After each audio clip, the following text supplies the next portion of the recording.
Taking a stroll in the middle of a downpour certainly rouses the spirit. But it's best to dry your clothes as soon as possible after the rain stops.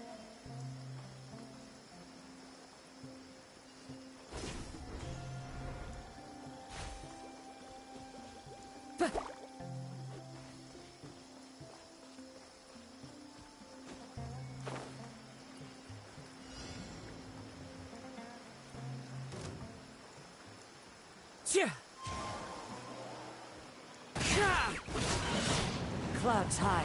The birds call! Show them. Right now. Right here. Time for a light show!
This is great. I feel so relaxed all over. I could almost float away.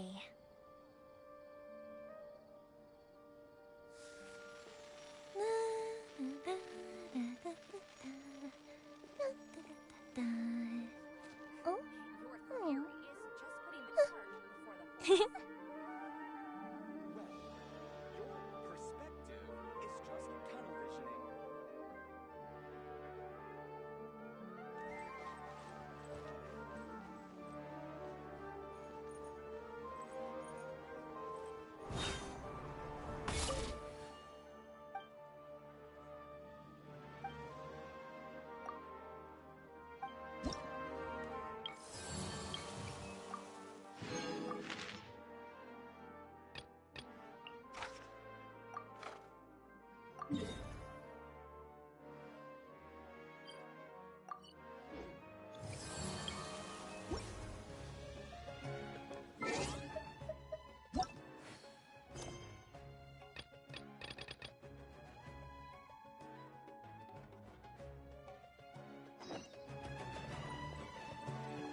Written in the stars.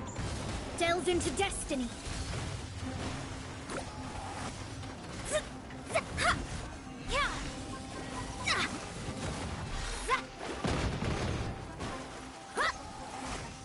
Let me scry. Come on out. Emerge. Right here. Into the wind. Shadows of fate.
Show them, right now.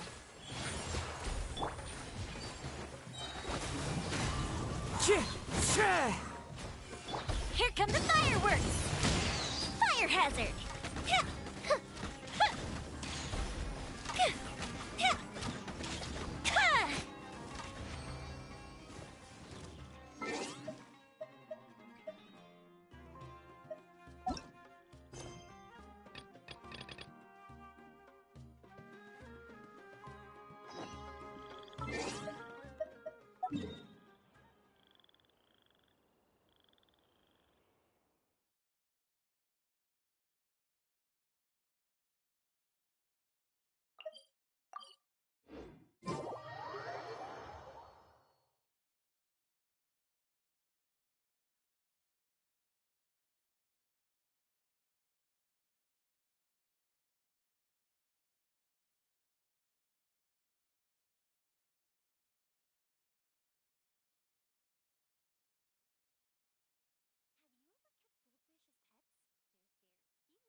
The fireworks are gonna get soaked!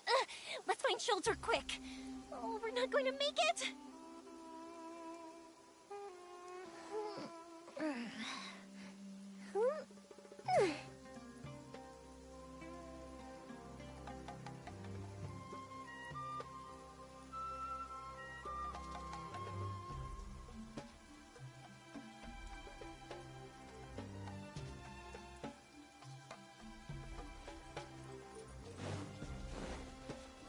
Up and away!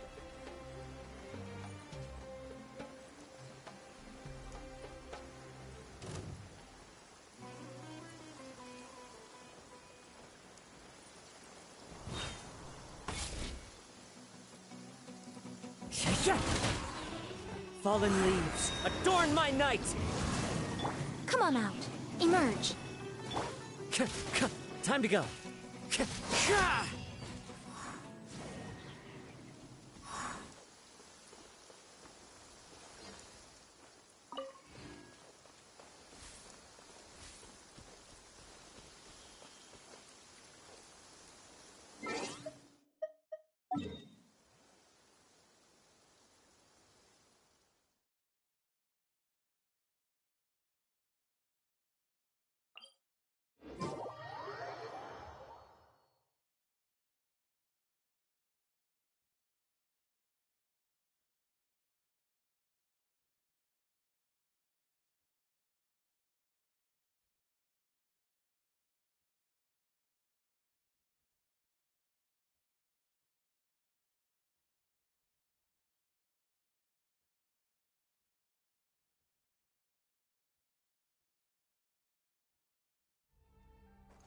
clear weather all around brightens the heart.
Wherever in this world I roam, I carry memories of my home.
Wow, Liyue Harbor looks very different from when I came last. It's almost as if I'm listening to the same melody, but with a richer timbre and new variations added. Well, we are here during Lantern Rite after all. It only comes once a year, so they always have a big celebration. It's fair to say that this time of year is when Liyue Harbor looks the prettiest. Great, let's go and check it out. I can't wait to get into the city and see it all up close for myself.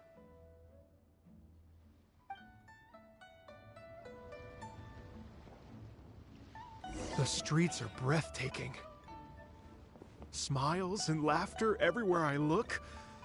It's contagious. I can almost feel the music in the air. I have the urge to start waving my conductor's baton. I'm glad that you're enjoying the city.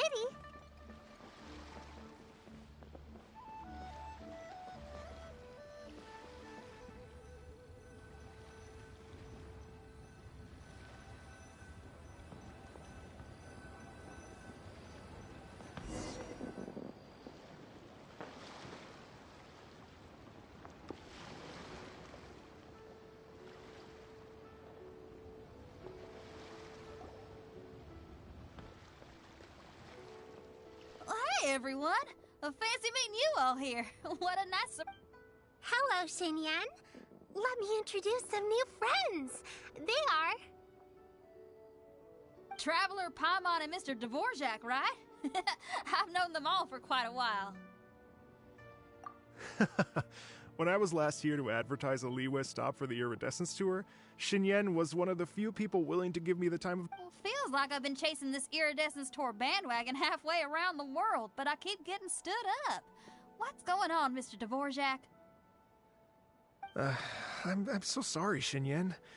We've had a string of terrible luck recently, and every time we've tried to put on a show, something or other has come up to stop our plans from materializing. Is that right? I guess it can't be helped. So, what brings you to Liyue Harbor at this time of year anyway? Thinking of putting on a music festival during the Lantern Rite celebrations? A Lantern Rite music festival? Yes, please! No, I'm actually here on personal business this time. Oh, so no Lantern Rite music festival? I mean, that's not just up to me. Hosting a music festival takes a lot of funding and personnel. Moreover, I've never worked with the Liyue authorities before. Even if I were to start putting something together right now, I think it'd be too rushed. Wait, but we're going to meet the Liyue Qixing, aren't we? And they're the ones in charge. Uh-huh, that's right. Miss Keqing and Miss Ningguang can make anything happen. You mean... what? This is the perfect opportunity! Well, sure, it might not work out, but it can't hurt to bring it up as a suggestion. That's the spirit! See? Even the Traveler agrees with me. Mr. Dvorak, don't let yourself be put off by the fact that a few things haven't worked out recently. As for the performers, I can put you in touch with some local artists. My friend Yunjin is a well-known opera singer in Liyue. With her support and a commissioned song from the Yunhan Opera Troupe, we should be able to get something going. But what about you, Xinyan? Are you just going to sit this one out?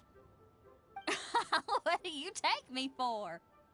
If we actually manage to make the Iridescence Tour Lantern Rite Grand Concert a reality, you think I'd let anyone else perform the opening act? Wow! There's that rock and roll spirit! What do you say, Mr. Dvorak?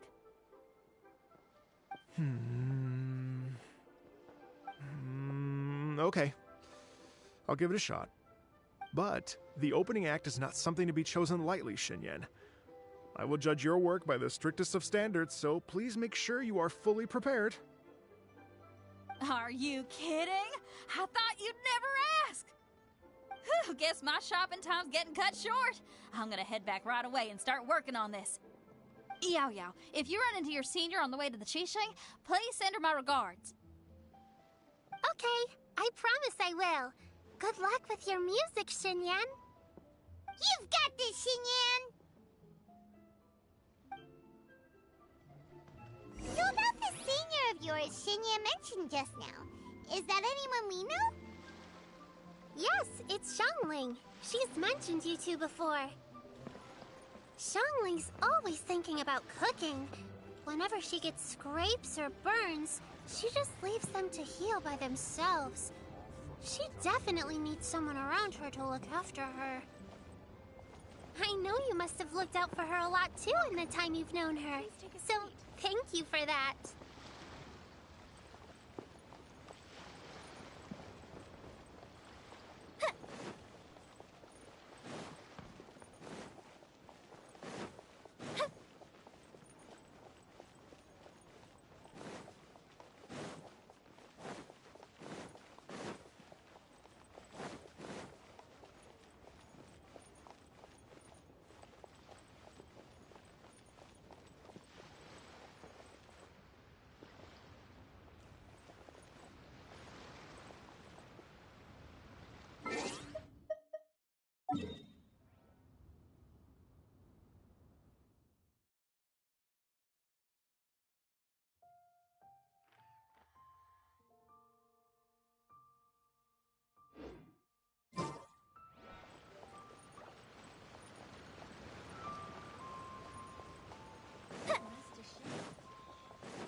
it okay if I go and say hi to her?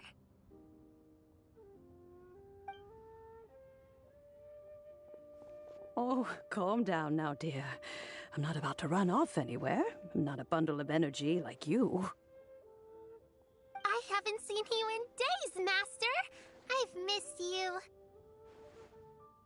Oh, bless you, Yao Yao. You do say the sweetest things. Ah, look who it is. Visiting friends during the lantern rite, are we? You're half right, Madam Ping. We were also trying to help out Mr. Dvorak over here. We were on our way to take him to see the Qixing. Hello, ma'am. I am a musician from Fontaine and an organizer of the Iridescence Tour. I don't suppose you've heard of it. Master! The Iridescence Tour is a super famous music festival. Oh, an old lady like me wouldn't know much about that sort of thing. A music festival, you say? It sounds terribly exciting. Oh, right! Madam Ping, how would you feel about that? You're an elder of Liyue, and you know all about Liyue's cultural traditions. Hearing your thoughts would definitely help us figure out how best to approach it. For example, do you think it might be a bit too modern, or is there any other issue? Why, not at all. Music pays homage to history and culture, and it can also be a bridge between different civilizations. Times change, and the music enjoyed by the youngsters of today is no doubt very different from the tunes I was accustomed to in my youth. Nevertheless, all fine things in life can be appreciated. And so, I look forward to it immensely. Hear, hear. I do believe that, my own dear grandmother aside, you are the wisest old lady I've ever met. Goodness gracious, you're all being suspiciously sweet today. Yao Yao, whatever have you been feeding them?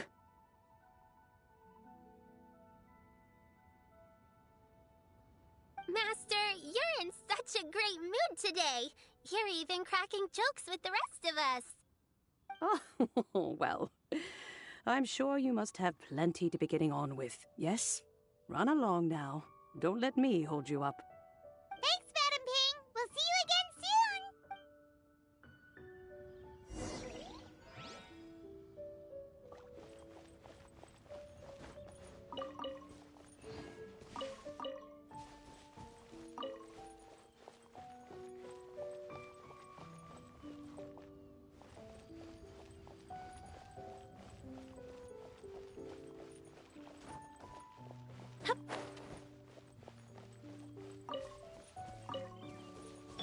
Cheer!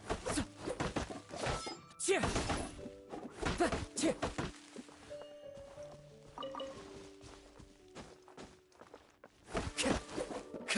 Cheer!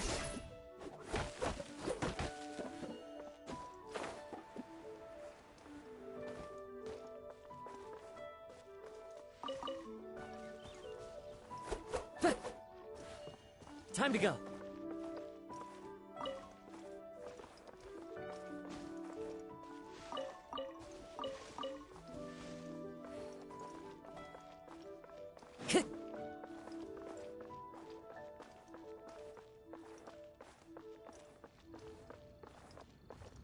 Time to go.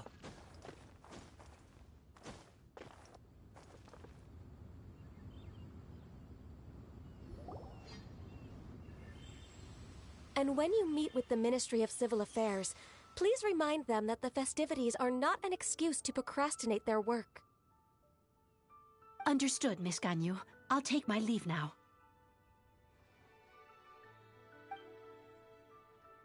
Ganyu! What brings you here, Yao Yao? I've brought all the medicine you asked me to pick for you. Oh, and here's a pack of sweet flower seeds as well. Also, these dried Genshin leaves make a great pot of tea that's very good for you. I know you've had a lot to deal with at work recently, but you shouldn't push yourself too hard. If you're not careful, you'll end up falling asleep in the grass again. Well, this is weird. It's It's like a responsible younger sister talking to their disorganized older sister.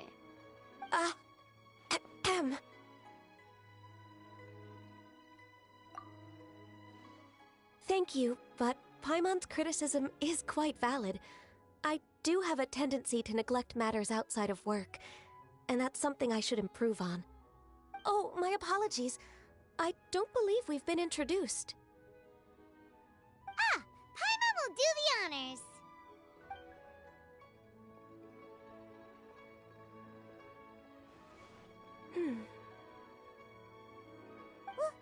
What's wrong? Did Paimon go over everything a bit too fast? It's definitely an ambitious plan. If there's anything you didn't quite catch, Paimon's more than happy to go over it again. It may be a little difficult to make this happen. Oh? Well, the Lantern Rite is the most important festival of the year. Our celebrations must not only be visually spectacular, but also appeal to the tastes of Liyue citizens from all walks of life. The Iridescence Tour is relatively unknown in Liyue. It's difficult to predict how a brand new show will be received. It would be quite risky for us to bet everything on this one music festival. All very valid points. I completely understand. Therefore, we will not replace or cancel any of our pre-existing program. However, I will submit a proposal requesting to put the Iridescence Tour special performance as the final act of this year's festivities. Some live music will certainly add to the festive atmosphere on the night of the Lantern Rite. As for the venue, let's reserve a space at the docks.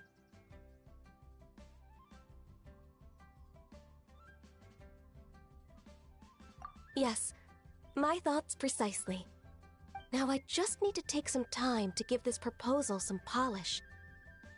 As long as I clearly lay out the pros and cons, and highlight the key points of the proposal, given that Ping and the Traveler have both given the idea their blessing, I'm confident that Qixing will be sure to give it serious consideration.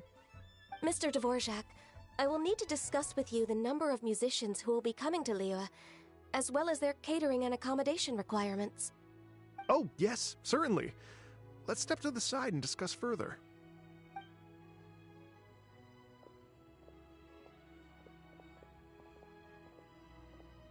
As soon as there's work to do, Ganyu's as diligent as ever.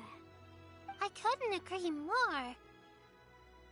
Master once said that everyone has things that they are good at and things that they are less good at. So, with that in mind, Ganyu shouldn't feel compelled to become perfect at absolutely everything. I'm good at taking care of people, so that can be left to me. Wow. Hey, Yo-Yo, can you take care of Paimon too? Paimon's getting hungry again.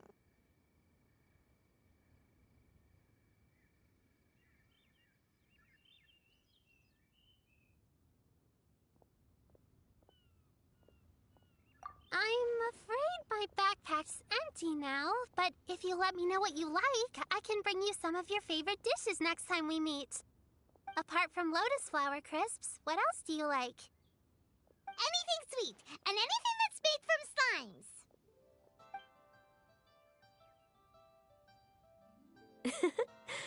Here's what I've drafted so far. Anything else you want to add? No, this is excellent. I'm racking my brains, but I don't think you've missed a single thing. Perfect. Then we'll leave it as is. I'll go make an official copy. Oh, perfect timing. We were just wrapping up our discussion here.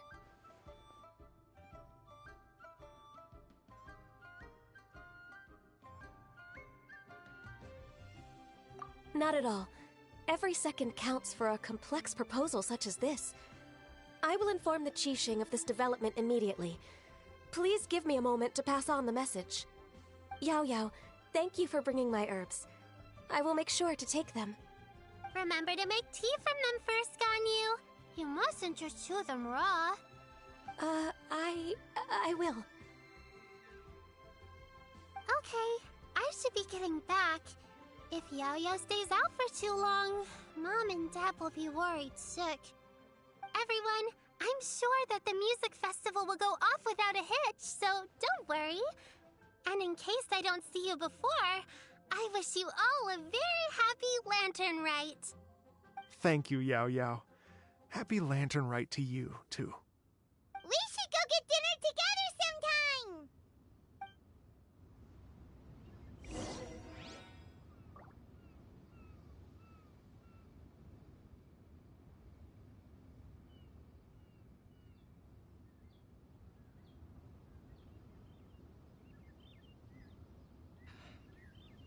Though the clouds may darken and might turn to gloom, still the moon over the chamber roams.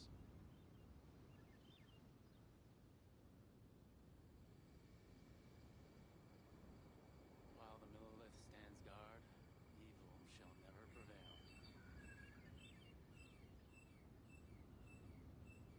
This scenery is wonderful. Surely enough to convince anyone to become a wanderer.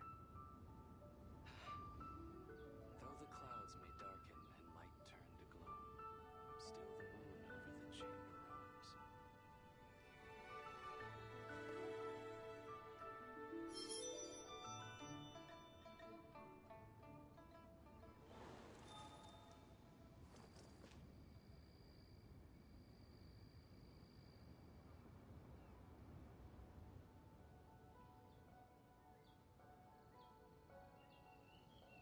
Wherever in this world I roam, I carry memories of my home. Clouds may darken and might This turn blade. to gloom. It is the last link I have to the land of my birth.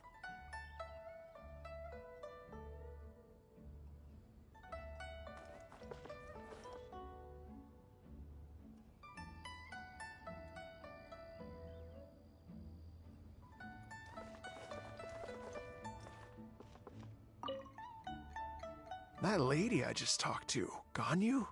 She really thinks of everything. It got me wondering. Could it be that all our failed attempts so far have been down to our failure to properly prepare for different contingencies?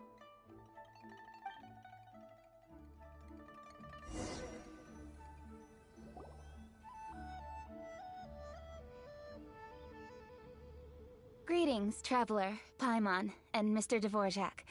Call me Kuching. Ganyu has brought me up to speed on everything. I'll get straight to the point. The Qixing have approved Ganyu's proposal. Over the next few days, I will be working with Mr. Dvorak on behalf of the Qixing to facilitate the organization of this concert. Yay! That's awesome! Please. The Qixing have a duty to deal with matters such as these. We have merely moved things forward to the next step. On a more personal note, I am an avid supporter of all things new and innovative. As such, it is my privilege to work with you on this exciting project. Thank you so much, Kuching. I'd become quite discouraged after our recent failures and was expecting the same outcome once again, so I didn't dare to get my hopes up. Never in my wildest dreams could I have imagined this going so smoothly. It's like a dream come true. Right.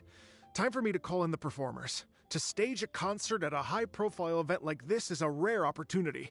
We'll make sure it's a night to remember. Yes! Our music band's finally getting fun! Yes, indeed. I know exactly what I'm doing from here. For a musician, music will always be the language they are most fluent in. Oh, that.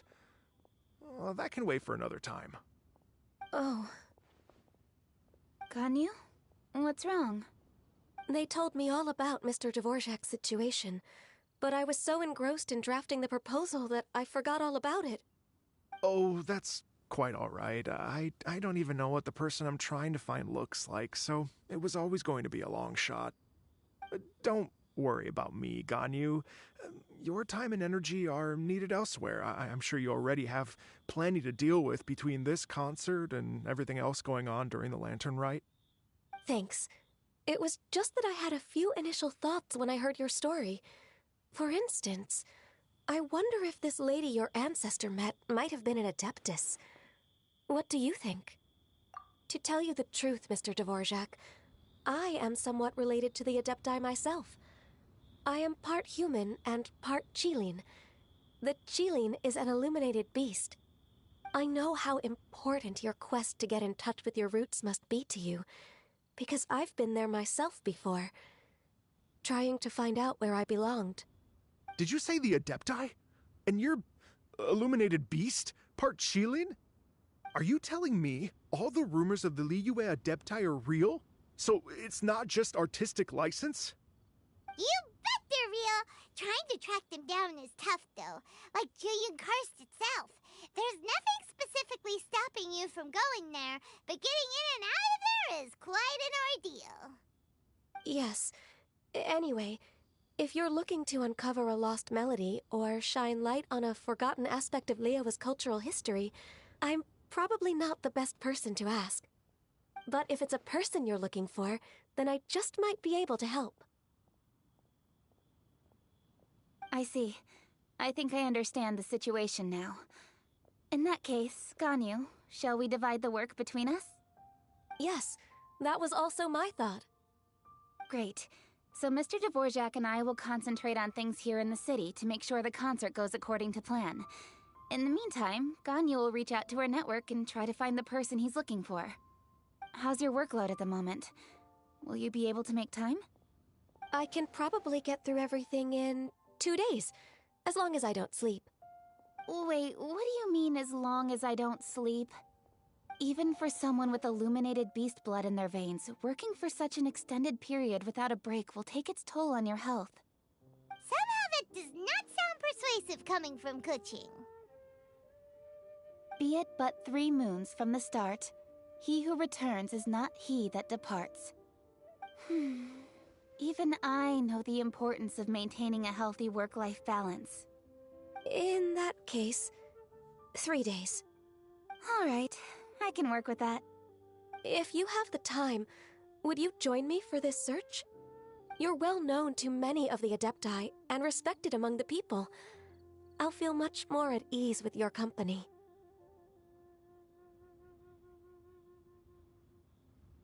Okay, then let's meet back here in 3 days. Watch this space, Mr. Dvorak. We'll get to the bottom of this. You're all so helpful and kind. I just... Just think.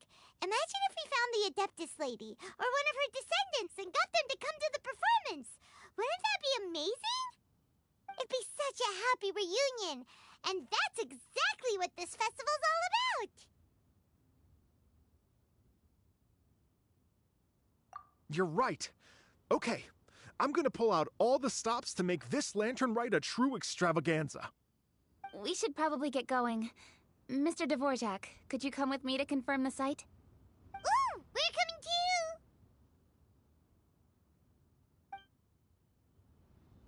I was wondering, what are your thoughts on music? What does it mean to you? Music sounds nice? Truth be told, the question of what music means to people is one that I've been pondering for quite some time. Let's revisit this question after the concert.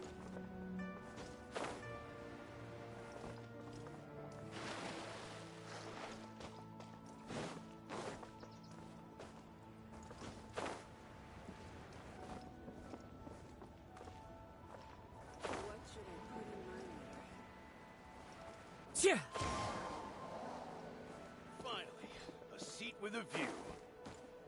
Bang. And with that... I follow the wind. You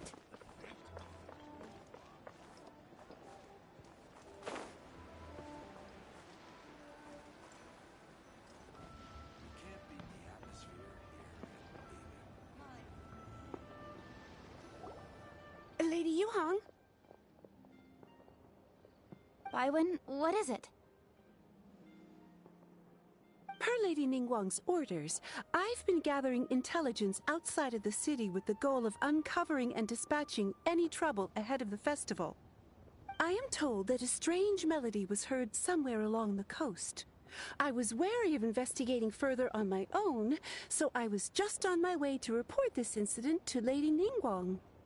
But I'm worried that if we don't act right away, we may miss the window of opportunity to take appropriate action. I understand.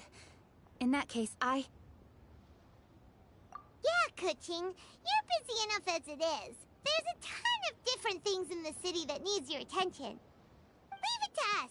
Don't worry. Whatever it is, we'll definitely be able to handle it. Well, he will handle it.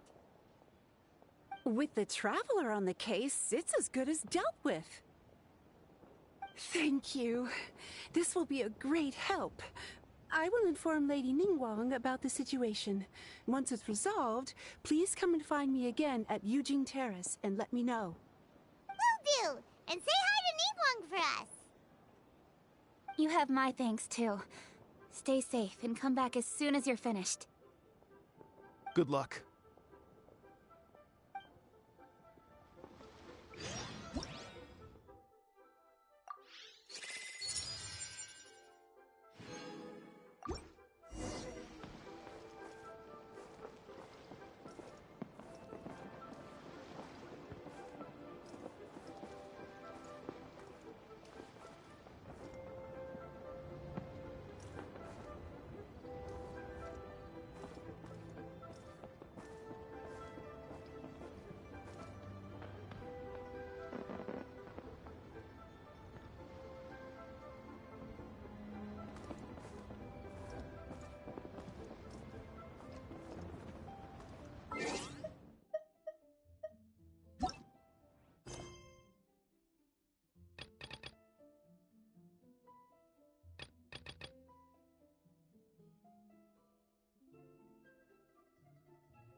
Said the strange tune was coming from around here, right? But Paimon doesn't hear anything. There doesn't seem to be a soul in... I was just wondering who in their right mind would come out to a place like this. So, it's you two. Yeon! How'd you sneak up on us like that? You nearly gave Paimon a heart attack! You look pretty alive to me. Can't have spooked you that bad. Fair enough. Ah. You're here for that too? Saves me a bit of explaining. Come with me. I've already reconned the perimeter, so we should be safe.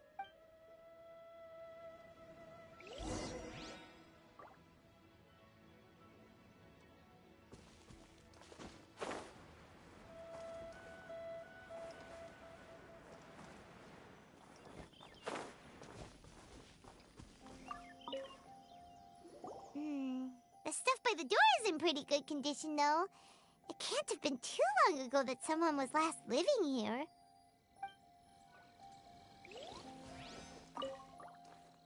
This place is completely empty.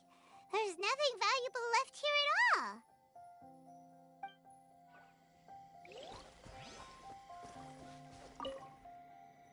The doors and the windows are all fine, so there definitely wasn't a break-in.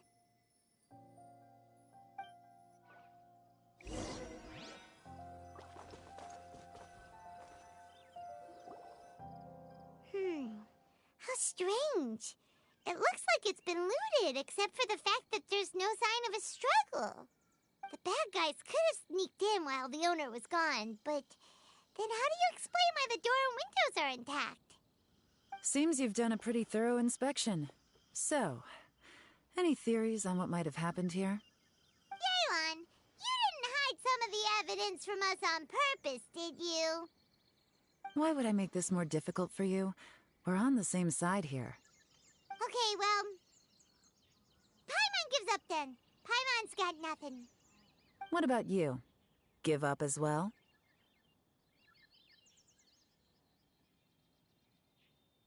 Your instincts are pretty good. Or perhaps it's not instinct. The strange melody is one of the few pieces of information you have available, after all. Let me share a folk story with you. A long time ago, there used to be a group of bandits in the Liyue countryside who would sound a horn every time they were about to raid a village. But it wasn't a rallying cry to rouse their fellow men. It was a disconcerting tune, meant to intimidate the weak and warn them of their impending doom. To escape with their lives, the villagers would abandon their homes and flee overnight, taking only their most valuable belongings with them. Everything else was left behind. The bandits were eventually brought to justice, but the fear and trauma remained in the villagers' hearts. Whenever they heard that melody, they would feel like their lives were in danger once again, and flee immediately. The culprit of this crime exploited that very fear to get access to this house without having to force their way in. Whew! That's quite the story. The victims obviously will have gotten quite a fright, but at least they won't be in any great danger. The important thing now is to find this copycat criminal. On any other day, that'd probably be a good idea. Unfortunately, it's not gonna work today. Take a look around and you'll see what I mean. This criminal is clearly well-versed both in using music to commit crimes and in making a clean getaway. Not only did they stay off the muddy road to avoid leaving footprints, it looks like they were also careful not to bring any gadgets with so much as a trace of elemental energy.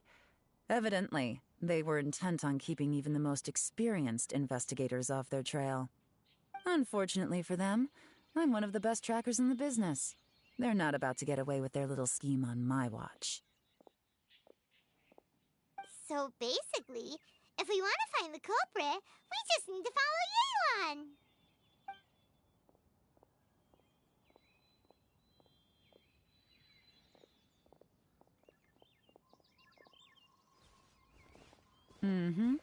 As long as you can keep up.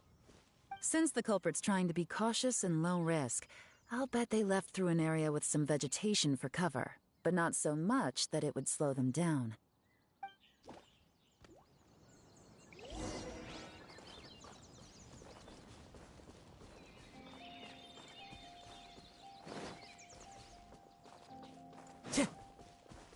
Here, look at this. These tracks are superficial, but they definitely didn't occur naturally. Something heavy was being dragged this way, meaning we're headed in the right direction.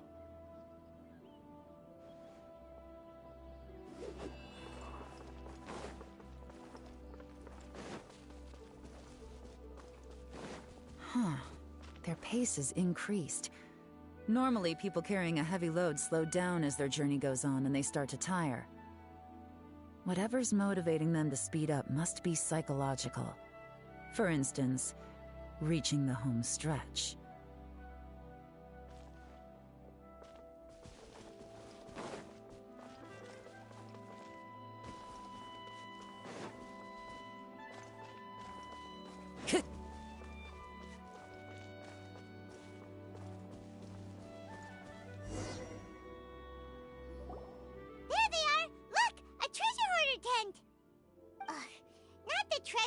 Again, and so close to Lantern Rite, too.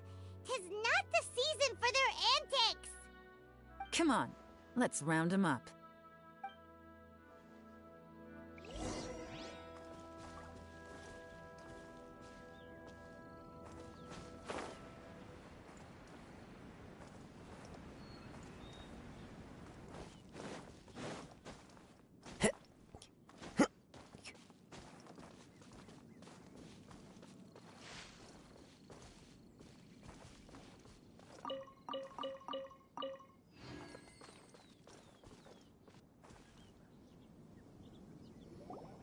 Hey!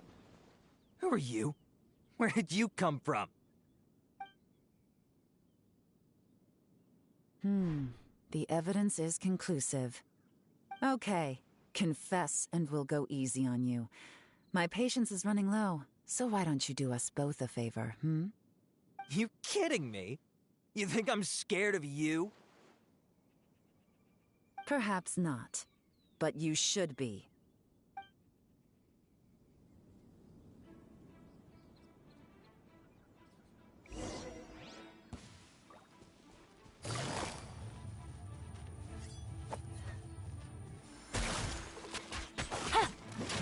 You're open! Curses. Seems like you're not all talk after all, but there's no going back now. Better up my game. Busted.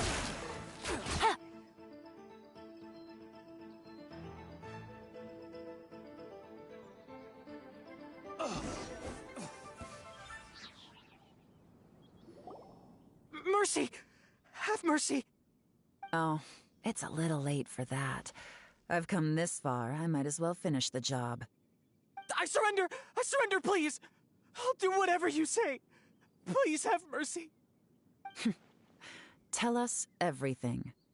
You have one chance, and I'm warning you. Don't make me ask twice. I won't, I swear.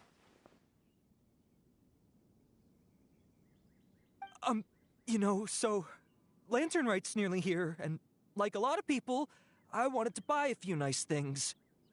I know I'm with the treasure hoarders and everything, but I don't really have any kind of experience with robbing people and whatnot. So I don't have the guts to break into somebody's house. Wow, you're really going to complain to us about that? No, not at all. I'm just telling it how it is. Okay, continue. I racked my brains trying to think of what I could do, and eventually I remembered something from back when I was a kid. The bandits would blow their horn, and my grandma would grab us kids and run. I remember the tune, so I figured I'd try it for myself. I mean, just to see what would happen. At first, anyway, I seriously didn't expect that family to pack up and leave. But they did, and they just left all their stuff right there for the taking. It was too easy, I couldn't resist. It was completely wrong of me, I know that now. I'll return everything that I took. It's all still in perfect condition, and it'll be like it was never gone. Please, give me a chance, huh? Let me make it right. Give you a chance, huh? Sounds to me like you'd rather strike some kind of a deal than spend Lantern Rite behind bars. Yes? Yes? You know how to bargain, I'll give you that. It's just a pity that you didn't confess at the first opportunity. You'll have to take a walk with me. Once we've returned the goods, we'll find the owner of the house, and you can apologize to them in person. After that, I'll escort you to the Ministry of Civil Affairs. Yes, ma'am! You know, as a former victim of this kind of crime yourself, I doubt anyone understands the fear you inflicted quite as well as you do. Does your greed matter more to you than your fear? More to the point, if you can play a tune from memory, don't you think you should be capable of making an honest living? You mean... That's enough hints for you. You'll have plenty of time to reflect on all of this yourself. There's not much left to wrap up, so I'll take it from here. Guess this is where I'll say goodbye. What is it? Is there something else? I'm still not sure how you first got your hands on this information, so play it safe when you get back. Don't mention to anyone that you ran into me out here. You helped a lot with the investigation and arrest anyway, so it's perfectly fair for you to get all the credit. Just take it. It works better for me, too. See you when I see you, and happy Lantern Rite. Yeon's such a pro at this. With her taking it from here, it's as good as resolved. Whoosh! Random event, a strange melody, complete. Although, it's kind of a shame that we never got that treasure hoarder guy to play the melody again. Right? How could anyone not be? Mr. Dvorak, music seems like such a positive thing. And most music is, right? It can help us relax, feel all warm and fuzzy, recall happy memories, or even just think happy thoughts. Paimon never imagined that music could be used to commit crimes. Oh, really? Huh. Makes sense. Paimon's musical understanding improves again! Well, anyway, now that everything's resolved, let's get back to Liyue Harbor. Byron's still waiting for us with our random event reward.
We're back!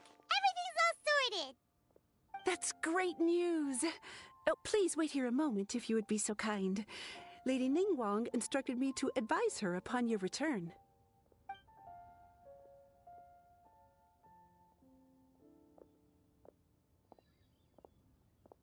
My greetings to both of you. Long time no see.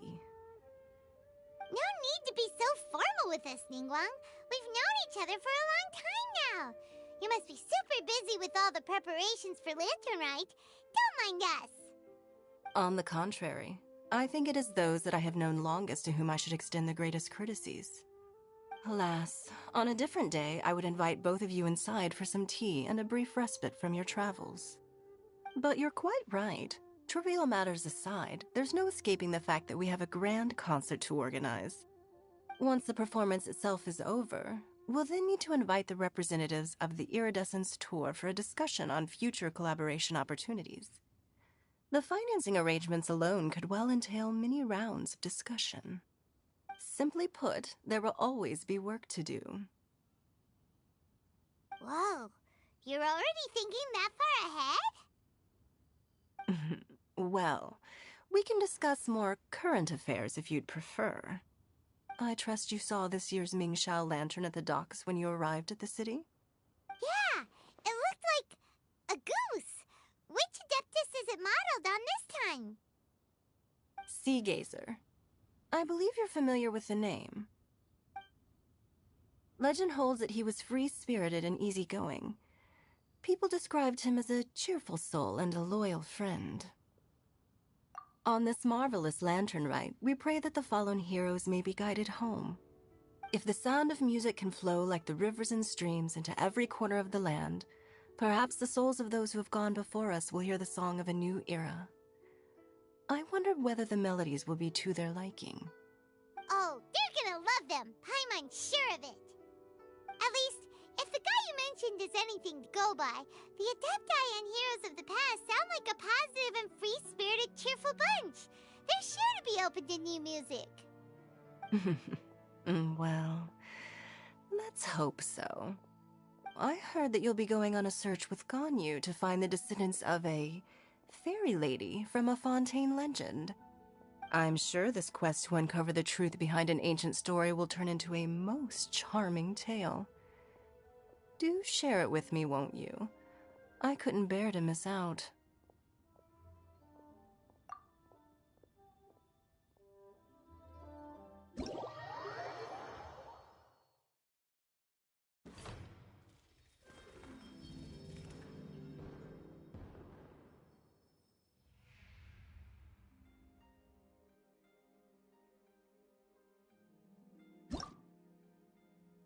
Fireworks are for now, but friends?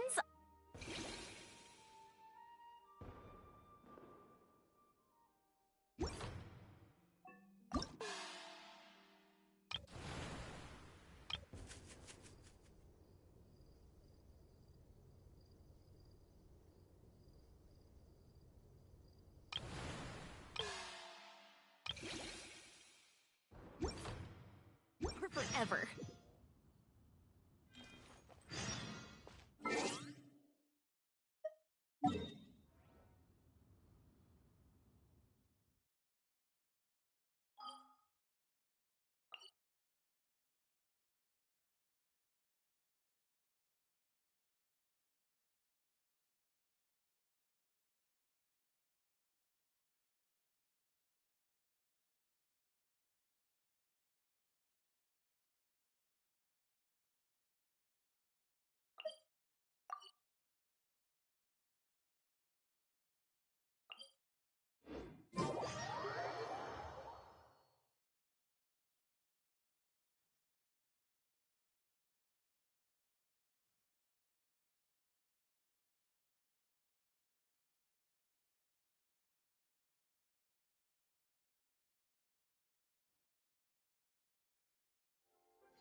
Have you ever kept goldfish as pets? They're very cute.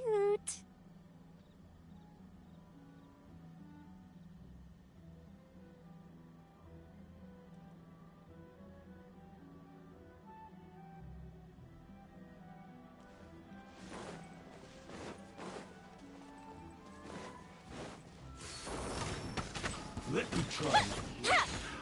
Another test subject. Goldfish up down! The wind knows me.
delved into destiny.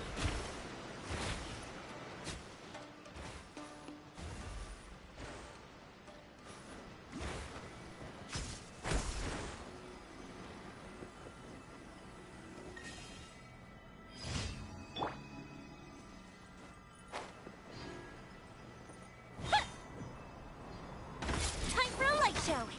A festive reprise.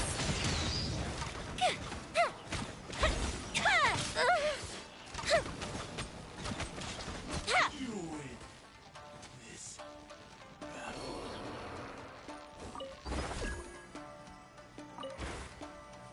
The fuse is lit.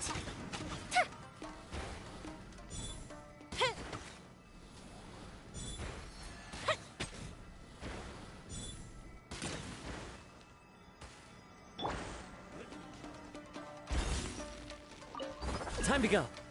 One with nature.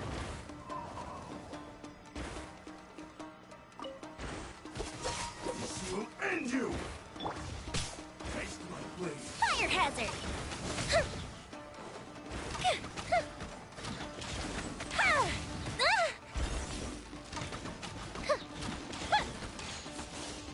Uh-oh. Uh-oh. Cut down. Like this.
Show them. Right here.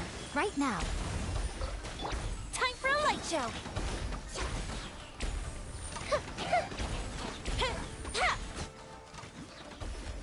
Lighter, please.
Right here, right now, right here. Into the wind. Clouds high. The birds call. Here come the fireworks! The fuse is lit!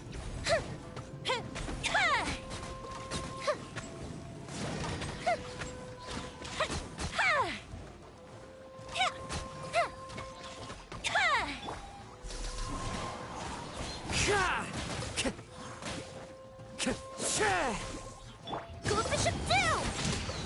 Time for a light show!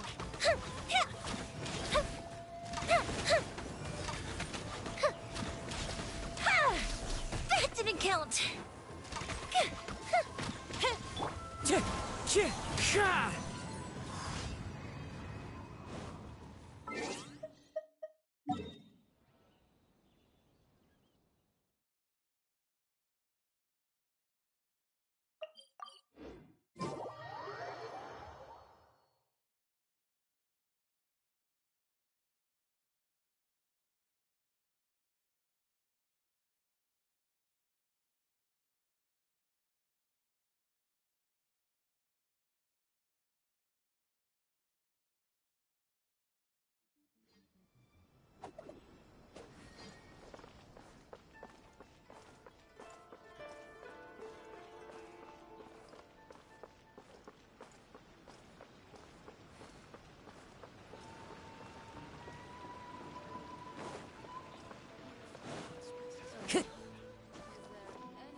Ad Astra Abyssosk. Thank you for completing today's commissions.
There are leaves around, and I know just the tune to accompany them, if you wish to hear it.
Looks like it's about time for us to meet up with Ganyu.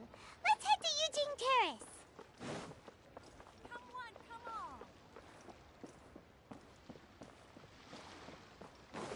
Time to go.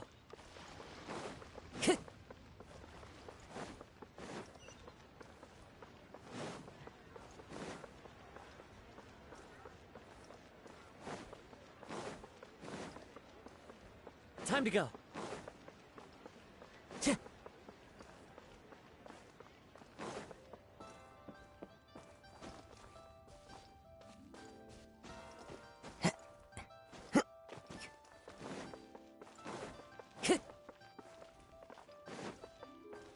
Time to go. Everything for the music festival is Please be proceeding. mindful of your personal safety.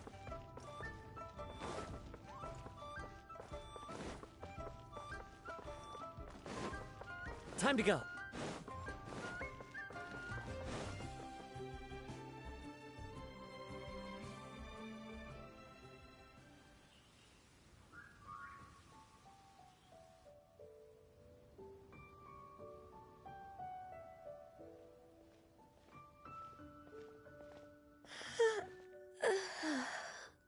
Greetings, Traveler and Paimon.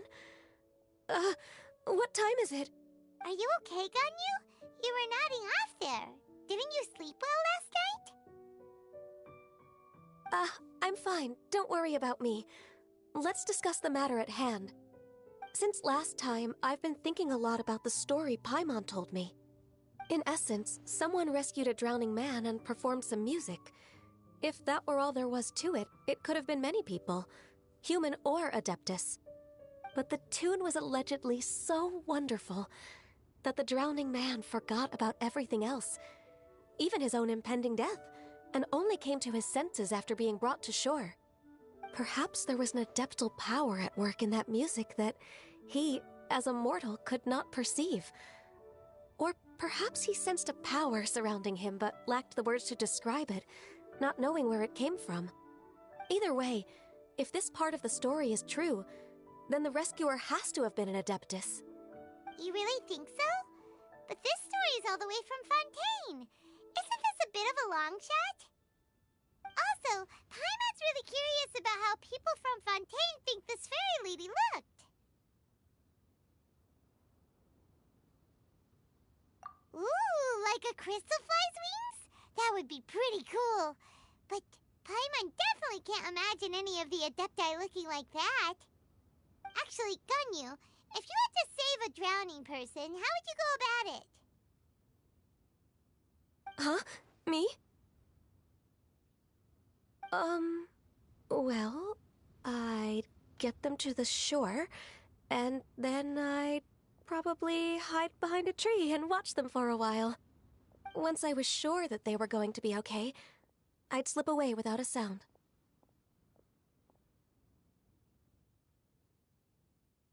Got it. So basically, Ganyu's the type of person who doesn't like taking credit for her good deeds. No, it's not like that. I'm just not very good at explaining things. And I also find it really awkward accepting other people's gratitude. Well, what if this Adeptus in the story had a similar attitude? That would explain why she just left without saying a word. She was probably thinking something like, one was merely passing by and saw fit to address this egregious disruption to one's graceful zithering at once. You may keep your thanks to yourself. That was actually a very good impression of Cloud Retainer, Paimon. As far as I'm aware, Cloud Retainer isn't the most musically gifted. Still, we can't completely rule her out just yet. If we set off now, we could head to Mount Outsung and ask her about it. You'll be able to confirm either way if it's her, and I can, I've been in Lea Harbor for so long now that I'm just not as familiar with the Adepti anymore. If there's anything we want to know about them, she's the best person to ask. Sounds great! And we're pretty close with Cloud Retainer by now, so we probably don't even need to bring her food this time, right? I've prepared a gift for her to mark the festival, just in case. However, Cloud Retainer spends most of her days studying mechanisms in her abode. She's on her own so much of the time that the moment she has someone to chat with, she just... Never mind. I promised I'd help Mr. Dvorak, and now that I've made the contract, I can't be having second thoughts. Traveler, Paimon, let's set off for Cloud Retainer's abode. Seems like this is a tough decision for Ganyu, but she's made up her mind now. Paimon gets why she'd be so anxious. Okay, how about this? If Cloud Retainer tries to start telling stories about her again this year, we should pipe up and change the topic. Wait, did she leave already? Hey, Ganyu, wait up!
I'm so tired from trying to keep up. Don't either of you need to take any breaks? I can't believe it. Cloud Retainer is not here. Huh? Did we miss her? She doesn't like to travel, so in the past, it's always been the other Adepti who come to visit her during the festivals. True. Now that I think about it, Cloud Retainer would be quite capable of taking care of anything on her own. There's no need to worry about her. Since she's not here, I guess the next step is to check all the other Adepti abodes, one by one. Uh-oh. Will it involve a lot more traveling?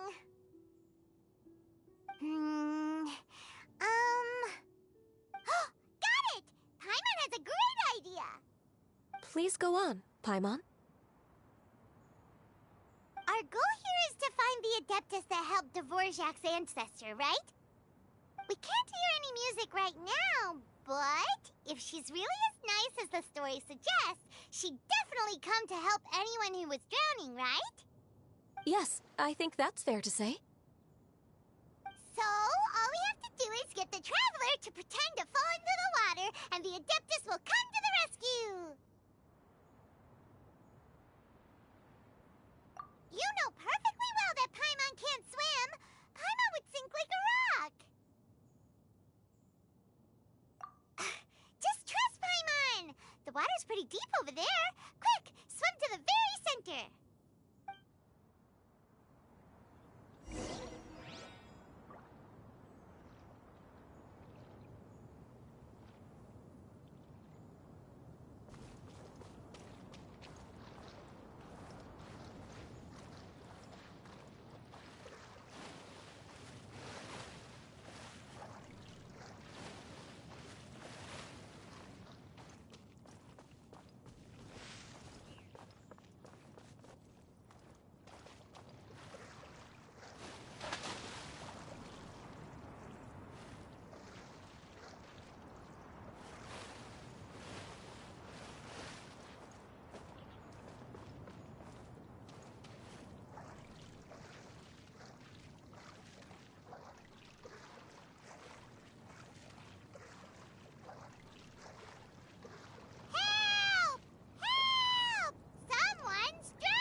What is going on?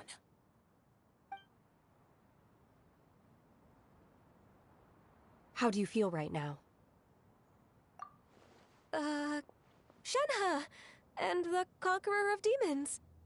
Why don't you say something? Please don't make Paimon explain it. Okay, fine. Paimon will explain. We're looking for an Adeptus who's good at being a lifeguard and playing music. But if the Adepti aren't gonna stay home, then how are we supposed to find them? It wasn't me. Yeah, so this Adeptus is most likely a woman. And I am not an Adeptus, as you both already know, Traveler and Paimon. Okay, so this is Paimon's fault. No way Paimon would have suggested this idea if she'd known how awkward this was gonna be. Glad you're okay. As far as I know, the one you seek is no Yaksha. And one last thing. Your actions here caused others a great deal of worry. Do not repeat them again in the future. As ever, the Conqueror of Demons comes and goes, just like the wind. Right. I didn't dare to say a word just now. How's your training going, Shenhe? Have you made any plans for Lantern Rite? We could spend it together in Liyue Harbor if you'd like. I had planned to spend the festival with Master this year. However... Oh, speaking of Cloud Retainer, when did you see her last? Earlier this morning. She set off for Mount Hulao at dawn. I noticed she was using an Adeptus art of some kind to protect a mechanism that looked like a boiler. Maybe it was a gift for Mountain Shaper. I did not inquire.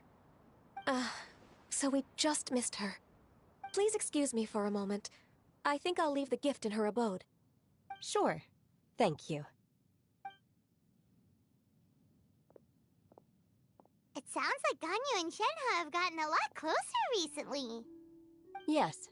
During the summer and winter, I continued to train with Master. In the other months of the year, I have been learning to adapt to human life in Liyue Harbor. Ganyu arranged accommodations for me in the city, and also recommended several work positions for me. But when I try to blend in by referring to her as Miss Ganyu or Lady Ganyu, like the others, she says I mustn't address her like that. Sometimes I'm supposed to copy other people, sometimes I'm not. It's a little difficult to keep track of everything. Oh, is that what it is? Noted. So, you came looking for Master today because you wanted to ask her about the Mystery Adeptus. Is that right? Yep. Oh, speaking of that, have you ever heard any music while out training in the mountains? Music? What is that? It's... a kind of a happy or relaxing sound. Or, a nerve-wracking sound. Or even a terrifying one. Okay, I'm done. I also left her a note so that she knows where to find us. We won't miss her again. Yay! That's really helpful. Thanks! We were just talking about this thing called music, and based on Paimon's description, I do believe I hear it every day. Please follow me. Oh, really? Great, let's go!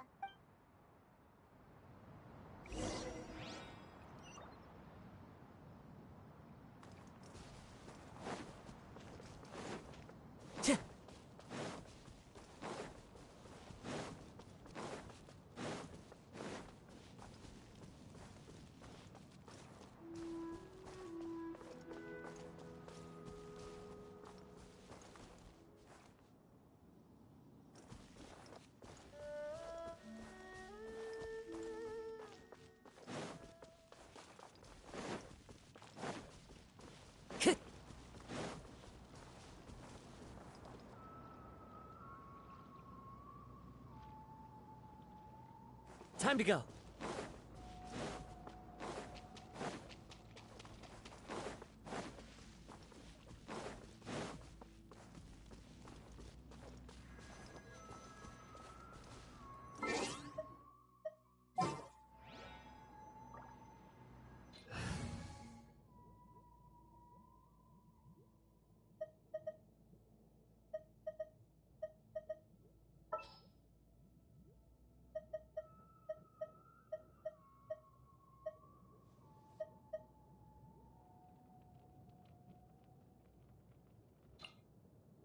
Leave it to me.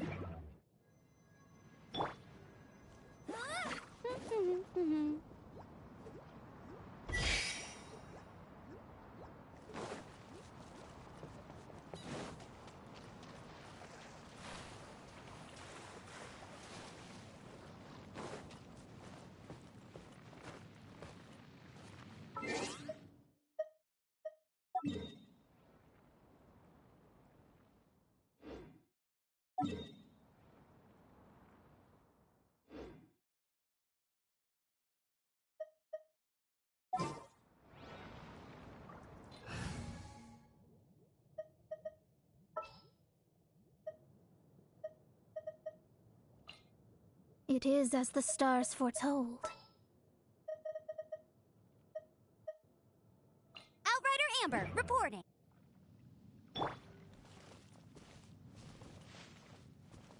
Hey!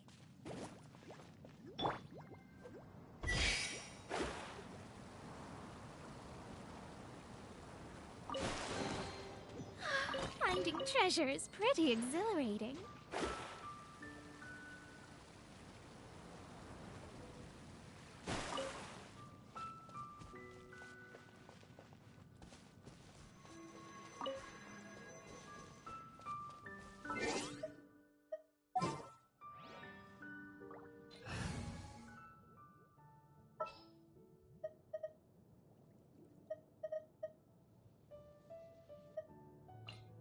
Are you going to hold a festival?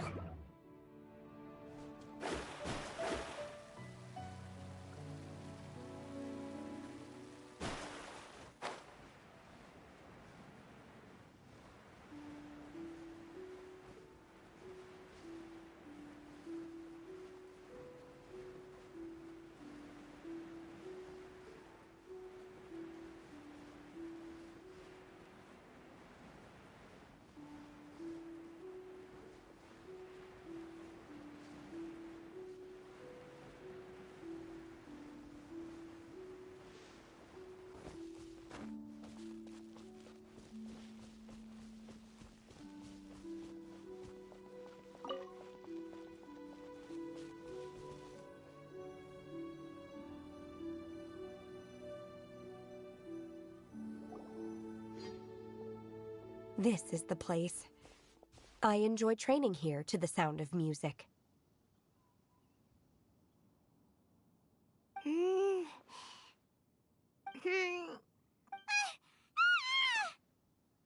no!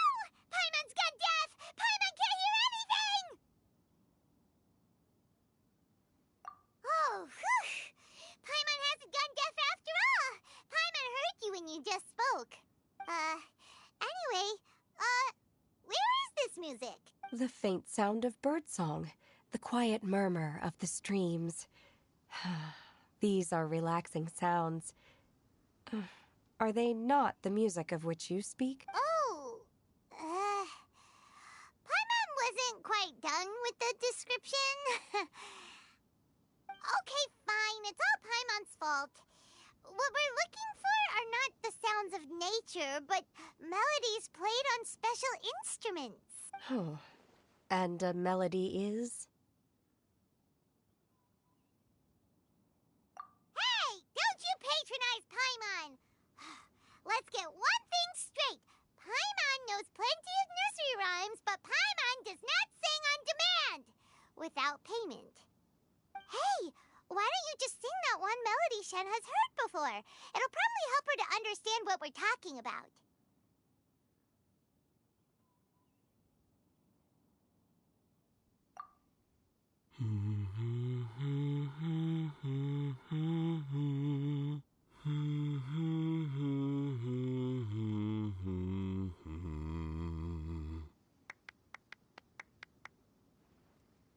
Oh, was that from the opera that Yunjin sang?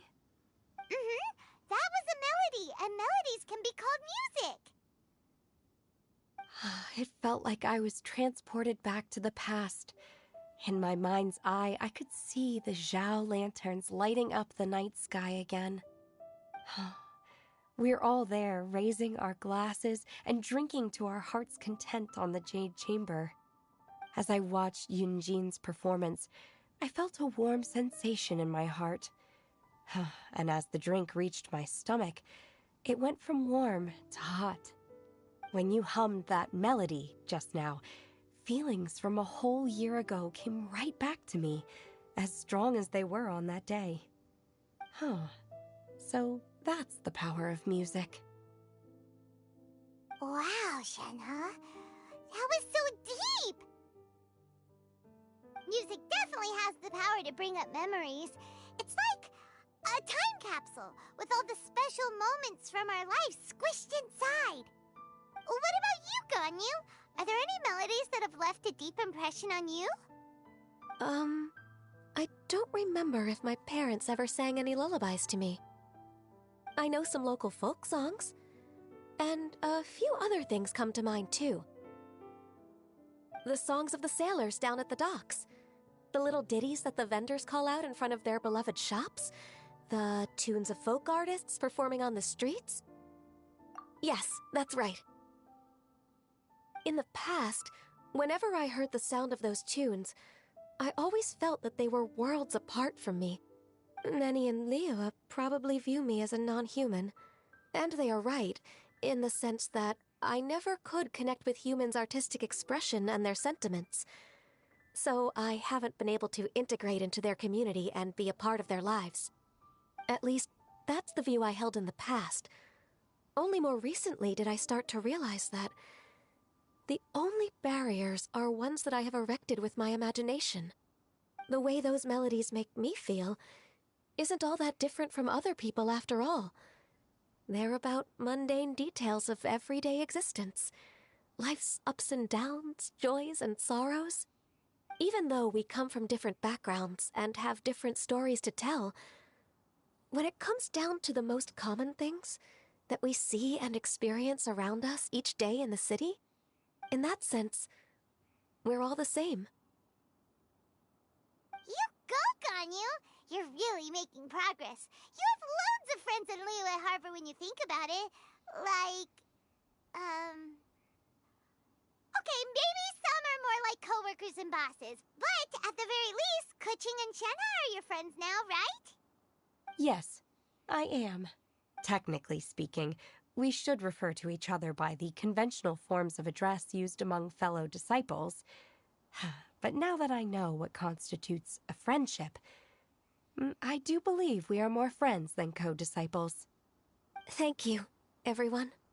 Once the days are warmer, I would like to host you at my home in the city. Please invite Kuching as well. I've planted many types of flowers. I'm sure some of them will be to your taste. You are too kind. I couldn't possibly. Nonsense. You are my friend. I have cultivated and cared for the flowers just as you taught me. Once you've seen them for yourself, I am sure you can advise me how to do an even better job next time. I will save some for decoration. We can feast on the rest. Then, thank you in advance. Wait, what is that saying again? If you insist? Do people say that? I'm not completely sure either. It doesn't matter, okay? You got the point across. No need to split hairs. Paimon's more concerned about your idea of a girls' night out. Eating flowers? Really? Does this have anything to do with you both being the disciples of that illuminated bird?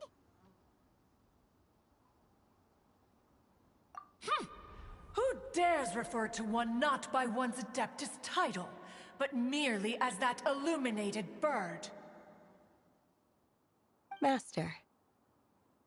Our greetings, Cloud Retainer. Ah! There it is! The illuminated bird has landed! Double humph. Now she has the gall to use it rather than she, even after being chastised once already? Barely a moment has passed since we last met, and yet your impertinence has reached new heights.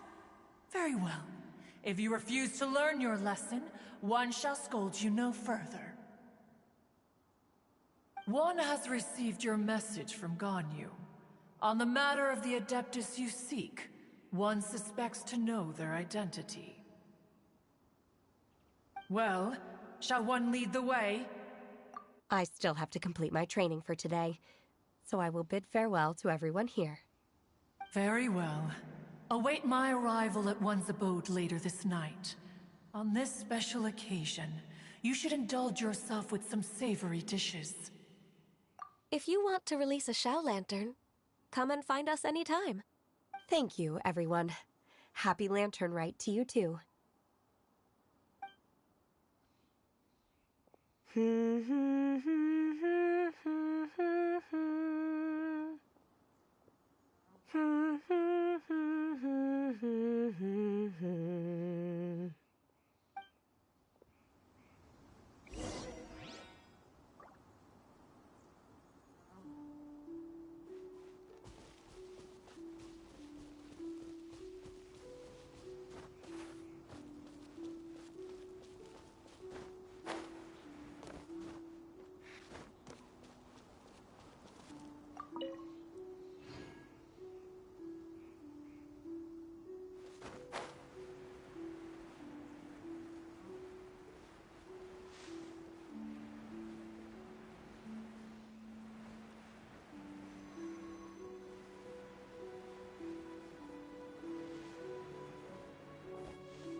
Is this Guili Plains? Cloud Retainer, why did you bring us here? Ganyu is of course familiar with the name Guizhong, but have you ever heard of her? Guizhong is another name of Agentis, the god of dust.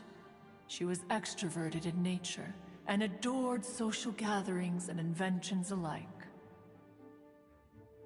Long ago, this region was yet a prosperous assembly. Guizhong often invited her friends to visit her home, reserving for us seats around the largest stone table. Sea Gazer would always bring out his latest treasure and place it upon the table. He could be quite the braggart. Though usually a mild-mannered fellow, when it came to those collectibles he was so fond of, he always loved to show them off. Paimon remembers that name. So that's what Sea Gazer was like. He was an old friend and a former rival. One has many memories of him. Once he had brought out the treasure, it would predictably become the center of attention. Neither Guizhong nor One was content to let him just steal the spotlight. So we would then also present our proudest mechanical creations. As Adepti, we were each gifted in our own ways, and naturally proud of our accomplishments in our respective fields of expertise. As a result, One often quarreled with Sea Gazer. His treasures were not even of his own making. He just used his exploration skills to dig them out of the ground. How, pray tell, could he compare to me, when every single one of One's accomplishments were crafted by one's own hand? Cloud Retainer, you are getting competitive again. One digresses. Regardless, every time an argument occurred, Guizhong would come over to watch us during our mutual lambastics. On some occasions, she would join in, and on others, she'd take one of us by the limb and start uttering the most ridiculous nonsense. What kind of nonsense? No kind of nonsense were we spared. Sometimes she would brazenly opine, why argue between yourselves when neither of you could ever hope to beat me? Other times, she would make unsolicited suggestions, such as, once you two are done arguing, let's go to the foot of the mountain and grill some meat. She always sought to make everyone happy, and one must say, she had quite the gift for it. No matter what nonsense she said, One never felt bothered or offended. It also helped that she never referred to One as that illuminated bird or lady bird. Come on, get over yourself!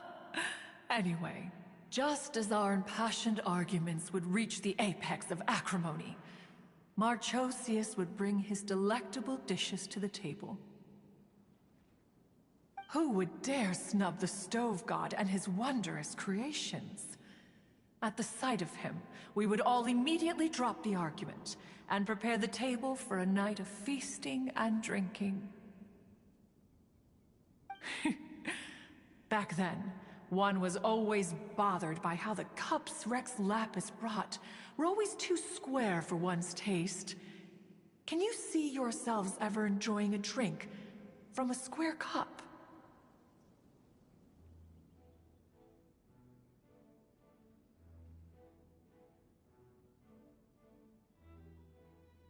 Then you are most tolerant, but that is its own virtue.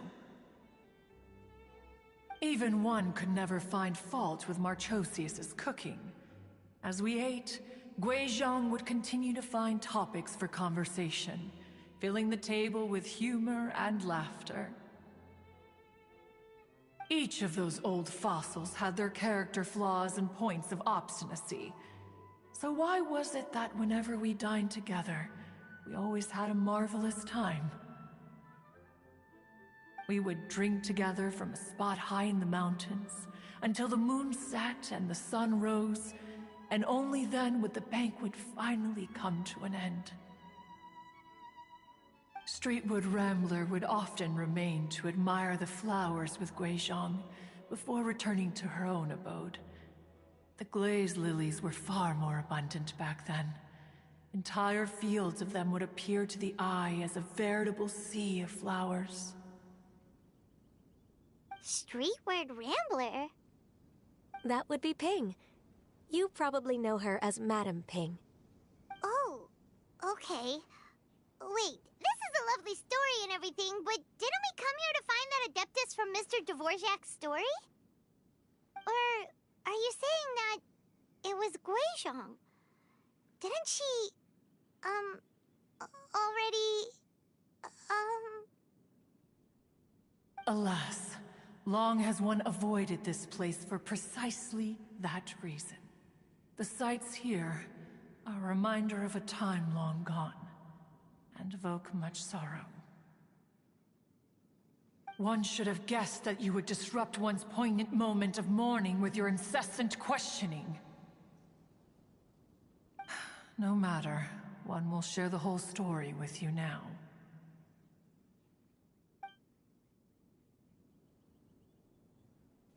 In times gone by, one quarreled oft with Guizhong concerning mechanical principles. We each had our ideals, and neither would yield. Under the pretext of a social gathering, one invited the impartial Rex Lapis to judge the quality of our creations. But Rex Lapis declared that Guizhong's obscuro vopus mechanism was superior. Though one was too proud to acknowledge it, in one's heart, one knew that Guizhong was indeed the superior talent in the mechanical arts. As for the story between Guizhong and Streetward Rambler, that begins with a certain bell. In Guizhong's opinion, while mechanisms were no substitute for human composers, they were yet capable of producing simple but fine melodies. But Streetward Rambler believed music to be an expression of the soul, an emotional enterprise that could never hope to be replicated by machinery. They argued endlessly, until one asked Rex Lapis to intercede. He confiscated the bell and designated it for ceremonial use. Thereafter, one would often find them convening in the mountains, discussing music, mechanics, and all the affairs of the mortal world. But these good times were not to last. War broke out between the gods, and soon engulfed the Guili Plains. Guizhong was overpowered by the enemy, and fell in battle. When Streetwood Rambler and I arrived at the scene at long last, all that remained among the ruins was her lifeless body. After this, at Streetwood Rambler's request, Rex Lapis granted her the cleansing bell for safekeeping. To honor our friend's memory, one made a few finishing touches to her ballistic device. Many lantern rites have passed since then. Many greetings and goodbyes. Upon what do you gaze? The Guili Plains? No. It's everything.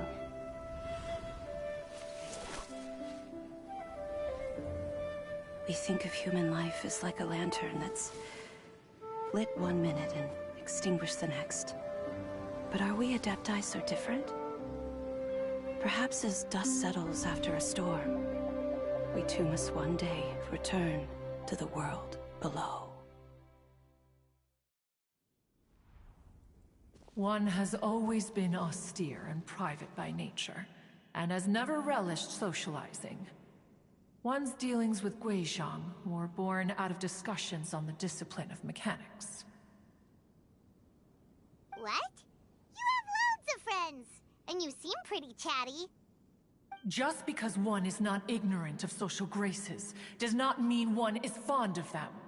One is perfectly capable of partaking in conversation despite being introverted. But in the end, one is nothing like Streetwood Rambler. She is dauntless but thoughtful, not to mention eloquent and wise. Moreover, her friendship with Guizhong was far greater than one's own. Back when they were rivals, they would often compete against one another in the realm of musical composition. That cleansing bell was one of Guizhong's proudest works, having the ability to both compose and perform. Wait, that's weird. Didn't Madame Ping say she pestered an old friend for that bell? And she also said something about being a vain beauty when she was young or something. Streetwood Rambler, a vain beauty. My foot. That bell has a sad history. Clearly, she refrained from sharing with you the truth of its origins, since the right time had not yet come. As for her old friend, who else could it be? As soon as Streetwood Rambler heard that a certain Zhang Li wished to borrow the bell, she realized that the man was none other than Rex Lapis, and that he had made an enormous decision. After all, we all have known each other for several millennia. Some things between us are implicitly understood. Whoa! So they were talking in secret code? Oh, Paimon did not see that one coming. Enough of your intrusions. Where was one up to? Ah, yes. One remembers now. The cleansing bell is powered by a mechanical art, and can be used to great effect as an accompanying instrument. After the passing of its creator, it was used on numerous occasions during rites of parting. But Streetwood Rambler did not acquire it from Rex Lapis for the purpose of producing further funerary tunes. No. Each time she rang it, it was to play the tune that Guizhong composed on it. The two once clashed over their beliefs about the meaning of music. Who would have thought that with Guizhong's passing and Streetwood Rambler's mourning, two tunes composed in discord would eventually become one harmonious composition?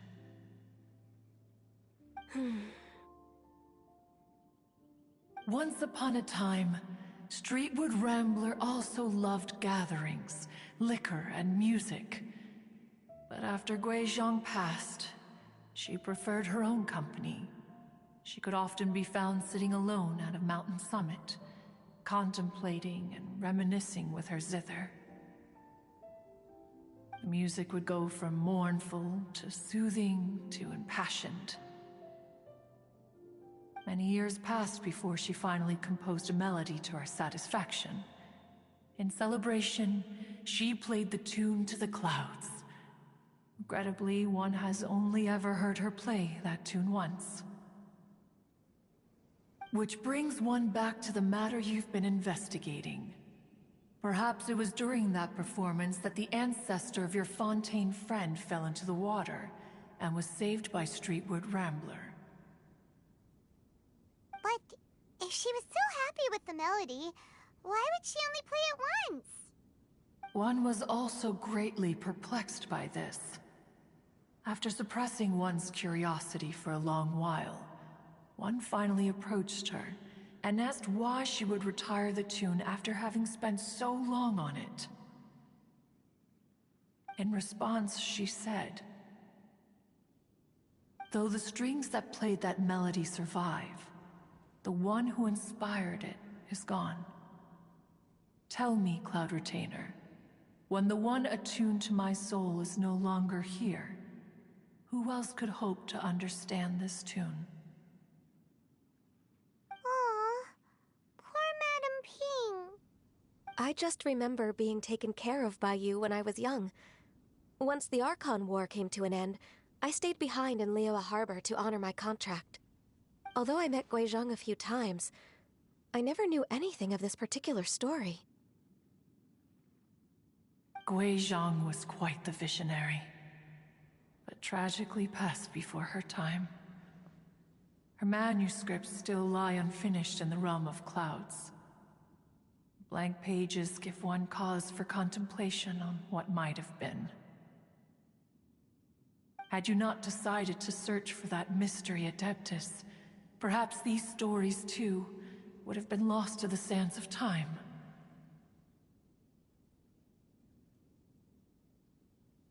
As of now, you know the truth. That the Adeptus who rescued the drowning man was none other than Streetwood Rambler. Do you intend to discuss this with her?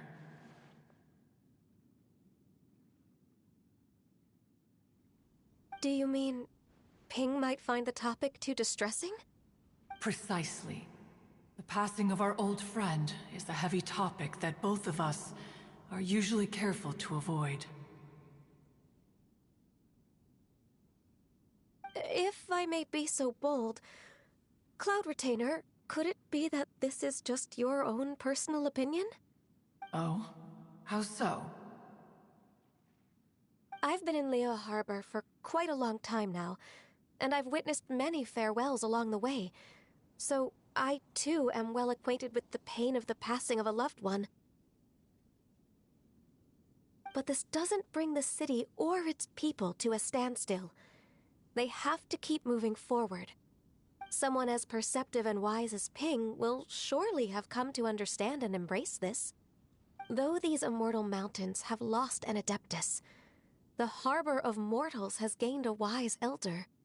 No loss can ever be undone, but there is always much that can still be gained. Ping has helped countless people, and will guide many others in the years to come. And all to whom she extends a helping hand become her friends. People she can admire flowers and discuss music with. Though it is heartbreaking to lose a kindred spirit, life goes on, because there are new friends waiting for you further down the road. We even asked Madame Ping what she thought about adding a music festival to this year's Lantern Rite.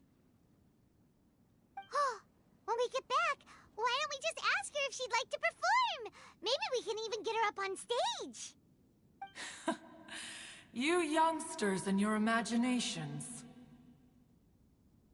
Why don't you come with us? It's been a long time since you last spoke with Ping, and Leoa Harbor is always decorated so beautifully during the festival period. Is not every Lantern Rite the same in this regard? Were there ever anything new to discuss? One in Ping could meet any day of the year. I disagree.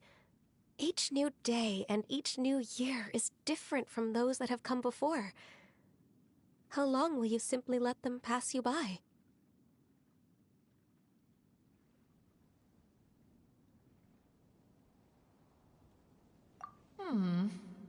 The edibles she brought this time were indeed quite delectable.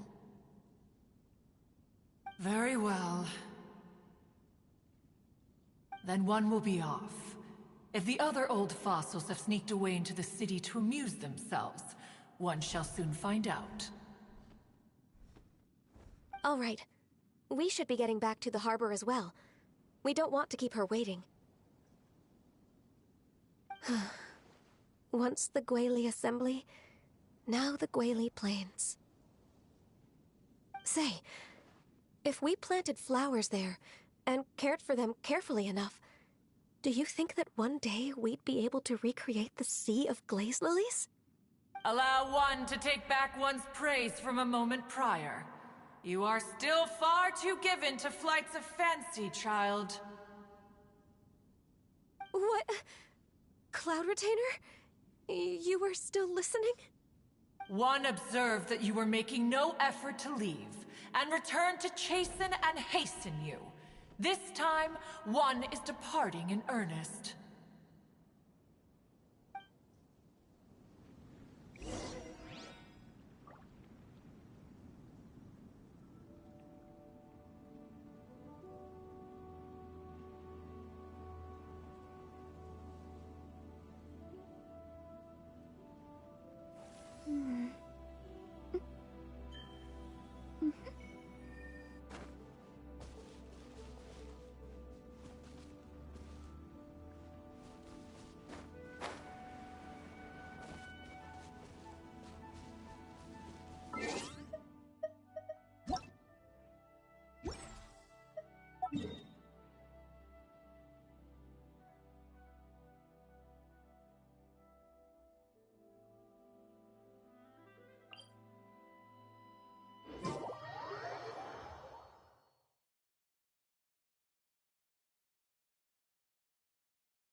Madame Ping and Cloud Retainer?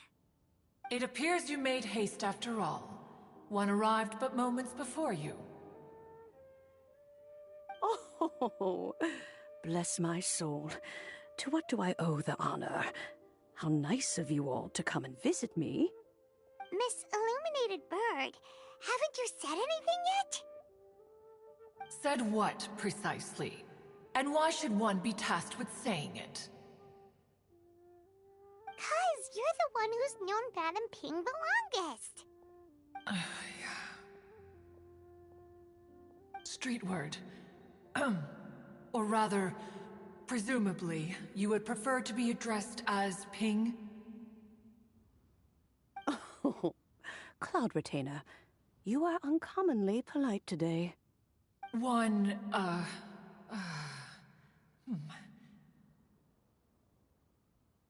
Given that Lantern Rite is almost upon us, the weather in the city is most pleasant, and a sweet floral fragrance lingers in the air. Ganyu, please continue from here. Huh? All right. So, this all started because we were trying to help Mr. Dvorak find the Adeptus who saved his ancestor's life.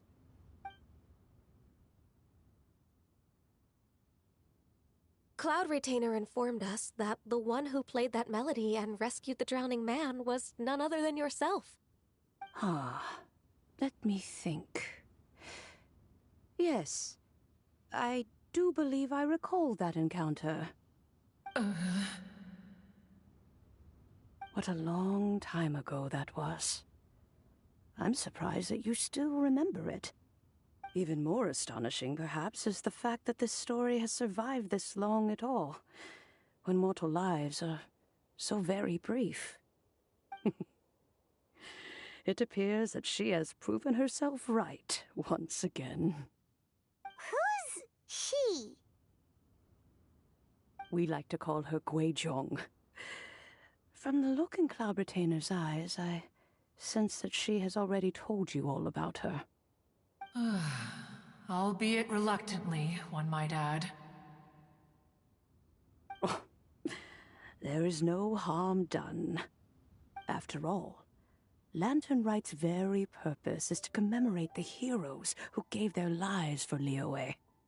Although Guizhong did not live to see the splendid sights of today, she was as much a hero as any other. So how has she proven herself right again exactly? Once upon a time, she said to me that humans were a weak form of life that she wished to protect with her wisdom. But as she interacted more and more with them, her opinions on them began to change. She marveled at the beautiful complexity of their spirits, the sheer splendor of all they could accomplish through their hard work and intelligence. She told us that to underestimate human potential would be to make a grave mistake. With the smallest amount of guidance, enormous power can be unleashed in them.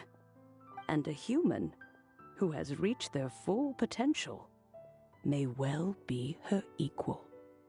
Someone who could have as much to teach an Adeptus as to learn from them.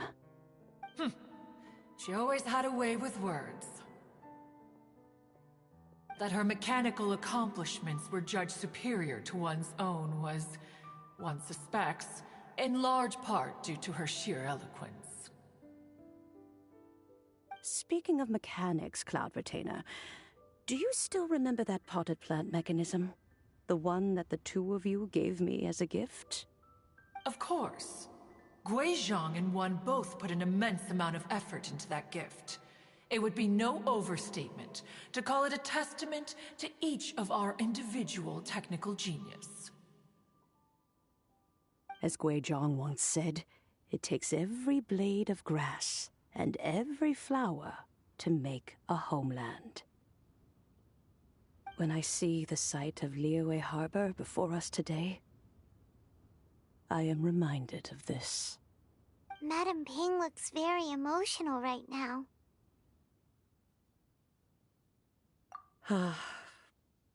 Of all of us, it was Gui Zhong who was the fondest of these grand and exciting occasions. If she were still with us, I'm quite sure she would still be trying to best Cloud Retainer's finest works at every opportunity.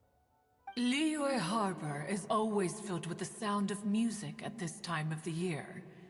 If she were here, one is certain that she would seek you out to discuss and debate the virtues of various melodies. Oh, yeah! Music! We've been dying to ask. What was the melody that you played back then? Oh, also, with you being such a music expert and all, why don't you join the concert as a performer? I can make arrangements right away. Oh, as much as I don't wish to dampen your enthusiasm, it's been a long time since I played this zither. My fingers don't have the dexterity they once did. And whenever I play that tune, it always reminds me of her. I start wondering what she would think of the changes I have made to her melody. There was a period of time whenever I started strumming, it almost felt like she was back again. Sitting right there on the stone stool next to me, chatting away. Skybracer and Seagazer too, looking just like they did in the old days. No matter how much time goes by, the moment that melody starts playing, it transports me right back to that time in my memory. So the past still weighs heavily on your heart? Well, I would be lying to myself if I claimed to have completely moved on. But that is not to say that grief doesn't get easier with time. Despite the sadness, I have found many things that bring me joy in life. It is simply the nature of the world in which we live that even if one wished to mourn for an eternity, it would be a nigh impossible feat. Just look at this potted plant. Isn't it stunning? It takes an honest and open mind to confront and conquer grief. You have indeed made progress. Be that as it may, I shall leave the lantern rite stage to the youth of today. Well, if you're sure. Granny! Whoa, what's everyone doing here? Did something bad happen? Ah, and now we've spooked Yanfei. No, everyone's just here to give me their regards for the holiday. Oh, that's wonderful, I'm glad. Well, in that case, happy Lantern Rite, everyone. Happy Lantern Rite. Oh, I just remembered that I have some, work to do at Yuehai Pavilion that I need to discuss with Yanfei. I haven't been able to find a chance until now. I will leave Mr. Dvorak in your capable hands. Cloud Retainer, Ping, we will be off for now. Huh? Does it have to be right now? Which case is this again? Hey, Ganyu! It seems Ganyu still has much to learn when it comes to the art of deception. What a pity. She has learned nothing of one's ability to carry a conversation. Since it's been so long, Cloud Retainer, why don't you stay? I'll make a cup of tea and we can chat a while. Gladly. This was one's intention as well. When you next see the Fontaine musician, please give him my regards. I'd like to wish him the very best with the concert. You got it, Madam Ping. Thank you all. I think you've listened to enough of my nattering for one. As for that melody, I will play it for you all another time. Goodness knows I need to practice it first. Wow, that'd be great! We'll look forward to it. When that time comes. Wherever her spirit may be among the countless grains of sand and specks of dust between the harbor and the mountains, perhaps she will look at the Liyue of today and steal a smile when she sees the prosperous land that it has become. All right, let's go tell Mr. Dvorak the news. Ping, what say you to convening more often in the future? That would be quite wonderful. But I must say, after all this time, I've grown quite accustomed to the harbor. When we are to meet, I shall have to trouble you to make the journey to the city. You sound just like Shenhe. The child is constantly telling one all sorts of stories from the city, as if one was partial to them. Have you ever considered moving to the city, Cloud Retainer? There are plenty of people here to talk to. I think you would find it quite the antidote to the monotony of solitude. And if you looked around, I suspect you would find some young minds with an interest in the mechanical arts. Some of them even worth training. We shall see.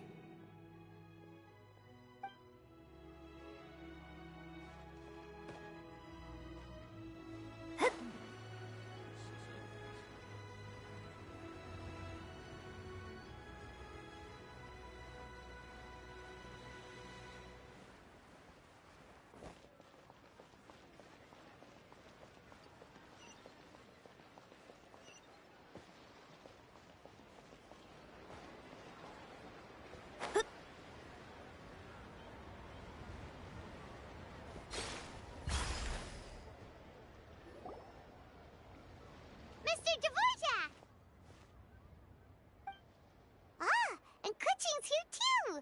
Thanks for helping set all of this up. Welcome back. Did everything go well? Really, really well. We found the person Mr. Dvorak was looking for. Are you serious?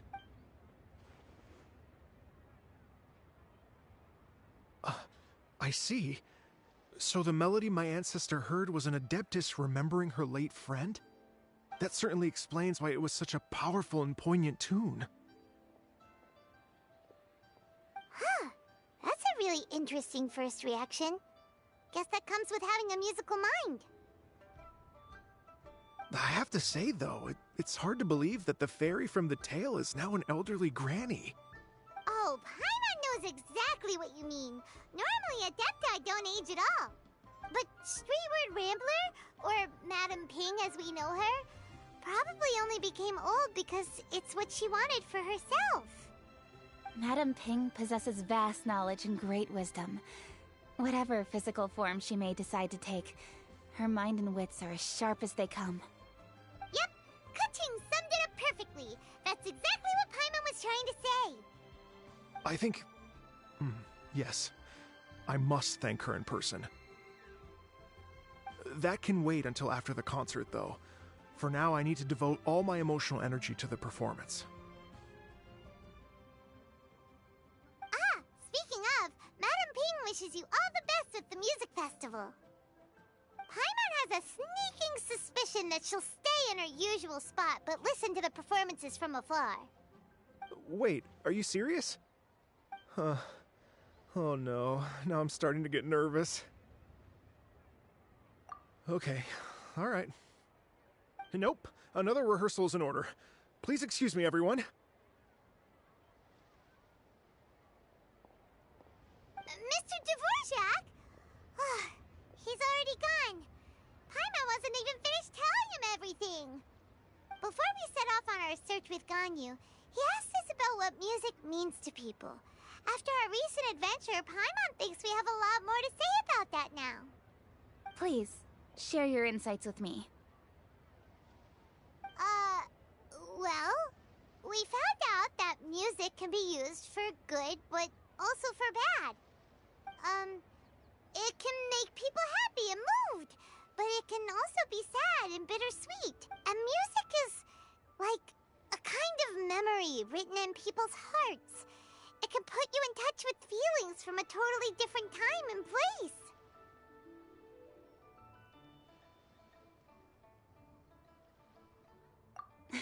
It sounds like you had an eventful trip. Don't worry, I'm sure Ganyu will fill me in on all the details shortly. Wait, does that mean you're gonna carry on working? Mm-hmm. Just a few things to wrap up. All the groundwork is done. As long as everyone enjoys the festival activities, all our efforts are worthwhile. Happy Lantern Rite to you as well. Whew. That should be everything taken care of, right? Oh, no, wait. Paimon feels like she's forgetting something. What was it?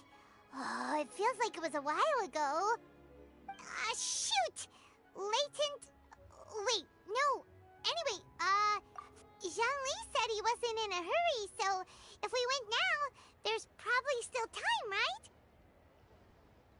Anyway, even if we don't make it, it's not our fault. He could have totally picked him by himself. Ugh. Anyway, let's go check with him at Wangsheng Funeral Parlor.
Oh.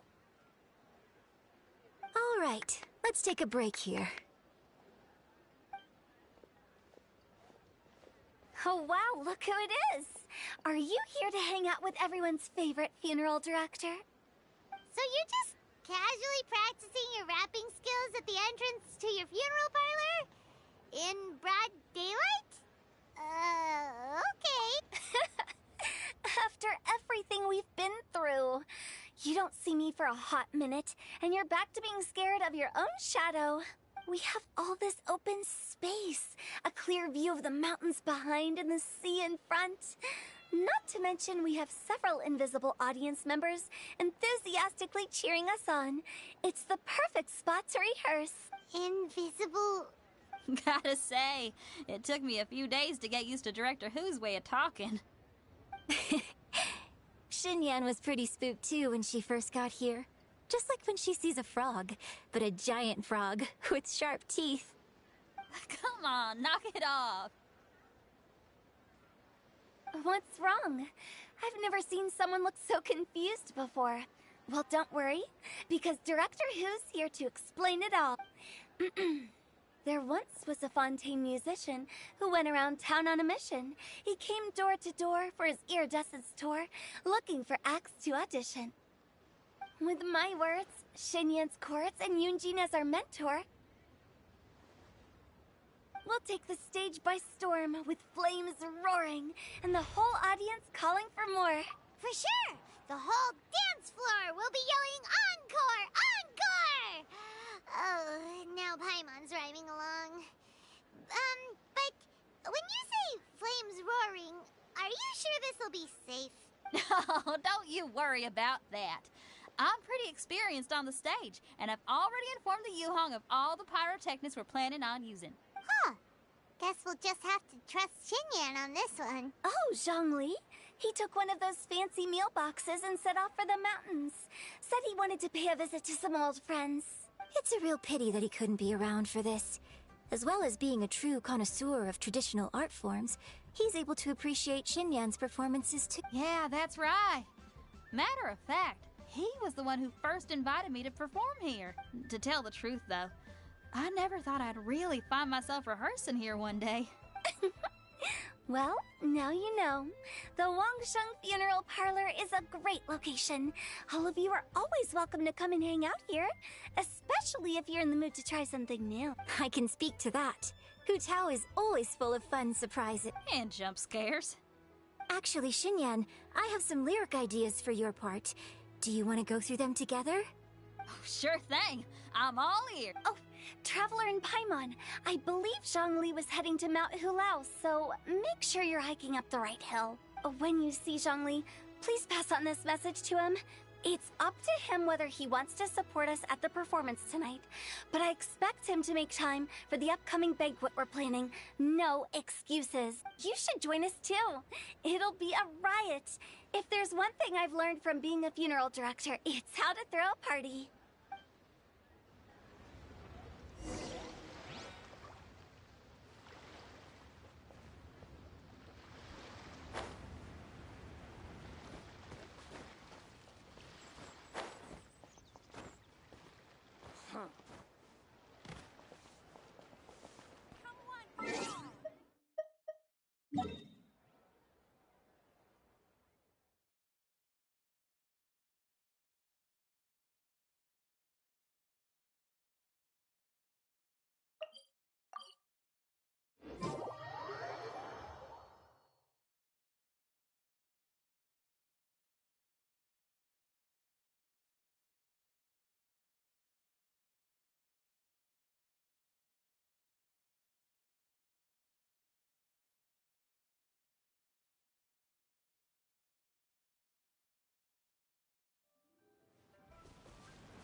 Paimon sees them! It's illuminated deer! And illuminated bird number 2! A familiar face. Have you come from Liyue Harbor? How is the city nowadays? Everything's great! But you know, if you're so curious, you can always go and check it out for yourself. In fact, Mooncarver has been taking many walks on Mount Tianheng in recent times. I believe the sights of the city are quite familiar to him. Zhongli! Here you are! We've brought the bamboo shoots you wanted. Impeccable timing.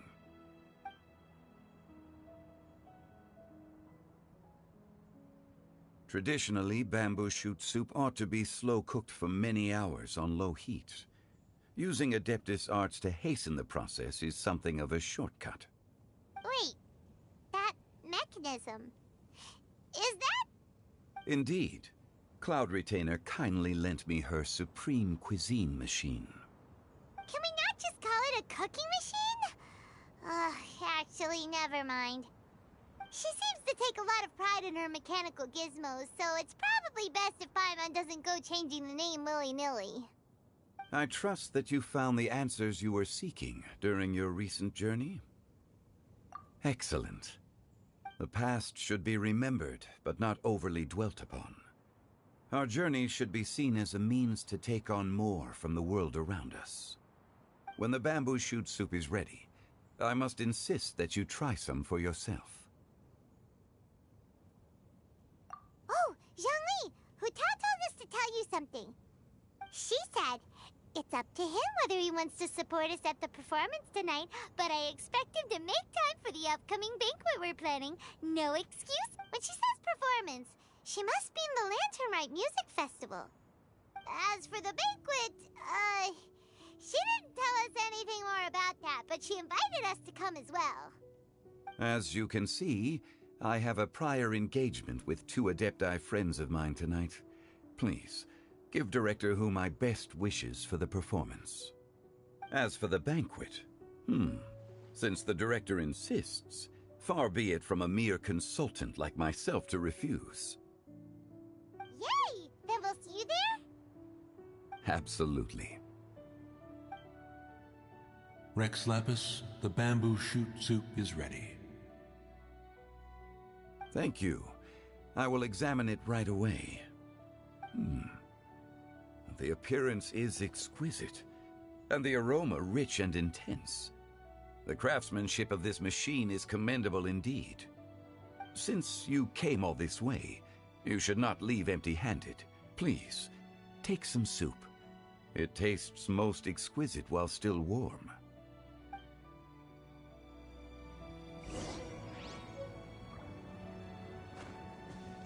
I intend to reminisce with my old friends for a while longer. You ought to get back to Liyue Harbor. There is a performance you do not want to miss.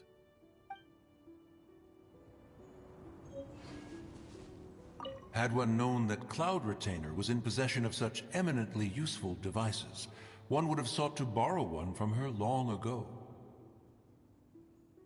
And yet, since you share my lack of enthusiasm for mechanisms and fine dining, it would have become a mere decorative ornament in your abode.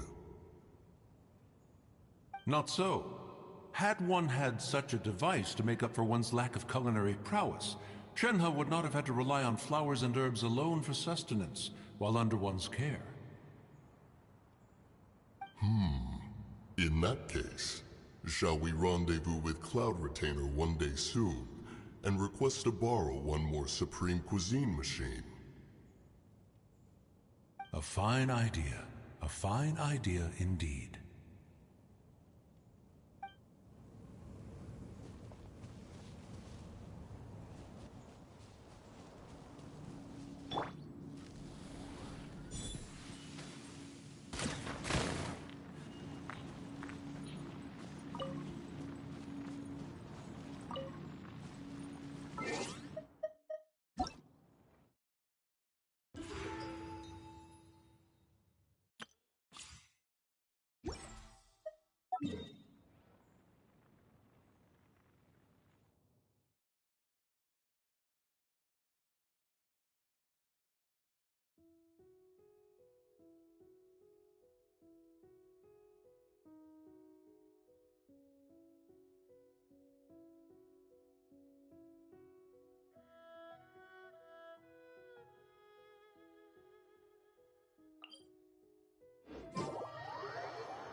Let me scry.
I'm honored to be here on the Iridescence Tour stage.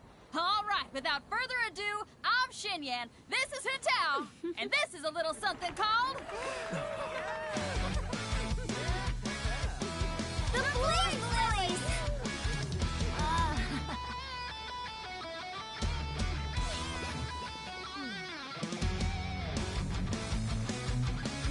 I'm up here blazing trails through the midnight sky, lighting up the world below. And when the crowds all hear my voice, they'll meet the spirit of rock and roll. Let's go! Hey, you butterfly, you two buzzing by, guiding your way to the afterlife, opening the path without a fright. Oh, I'll light the fire, watch it blaze across the universe. I'll spit my rhymes, watch your step, or you'll get burned. Hey, woo!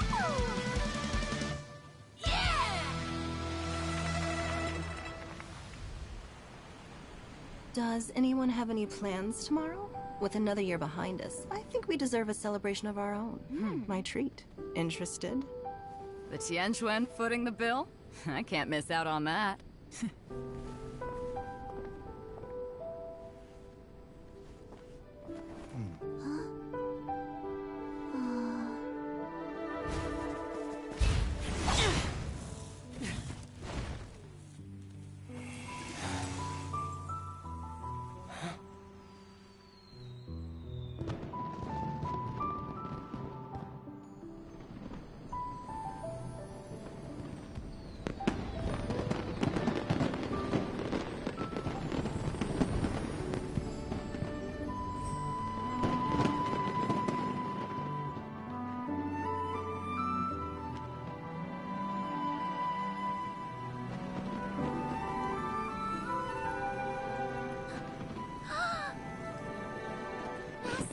Master, listen!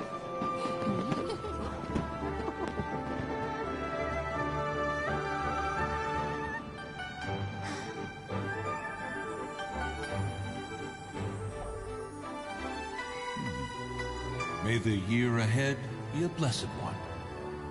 I believe it shall be.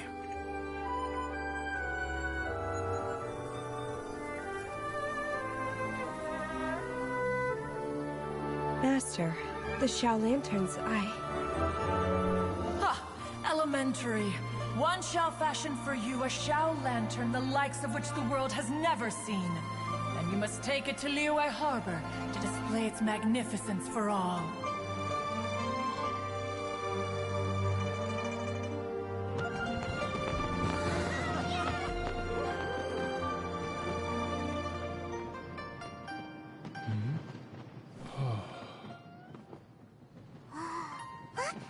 Listen! That must be Madame Ping!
Time to go.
Waves are as calm as always.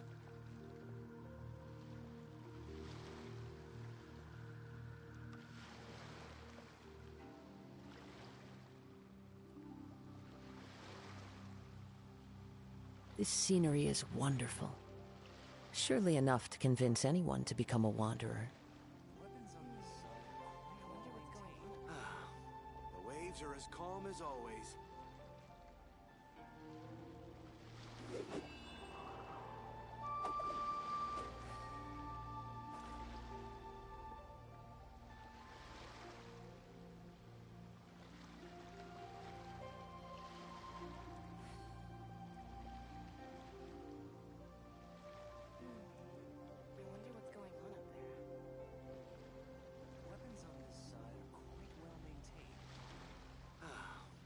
Waves are as calm as always.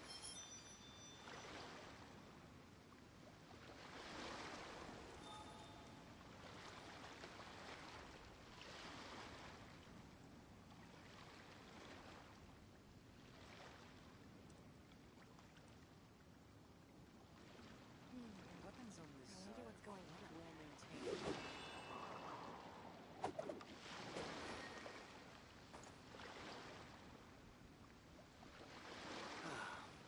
Waves are as calm as always.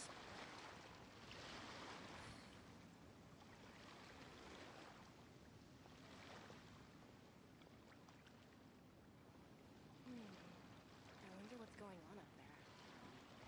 Weapons on this side are quite well maintained. There are leaves around, and I know just the tune to accompany them, if you wish to hear it.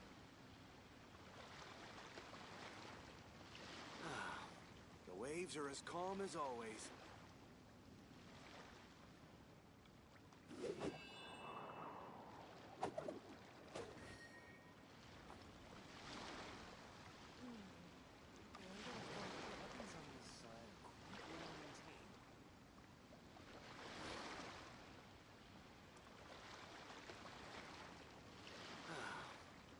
waves are as calm as always.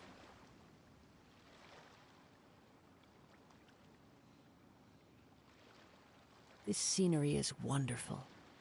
Surely enough to convince anyone to become a wanderer. I wonder what's going on up there.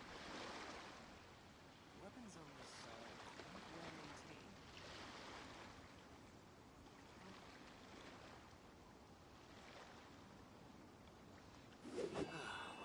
The waves are as calm as always.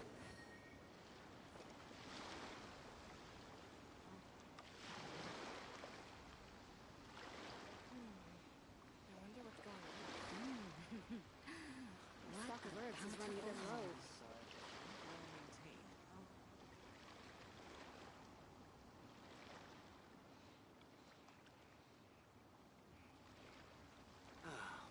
The waves are as calm as always. There are leaves around, and I know just the tune to accompany them, if you wish to hear it.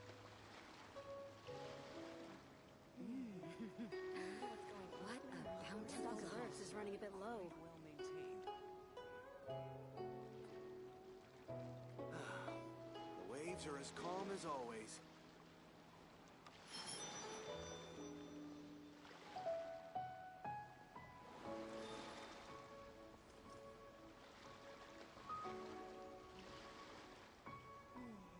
I wonder what's going on up there.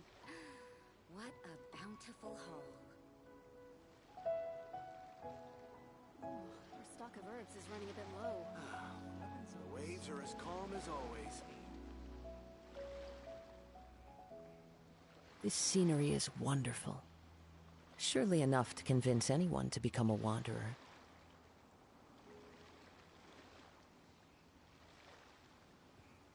I wonder what's going on up there. What a bountiful haul.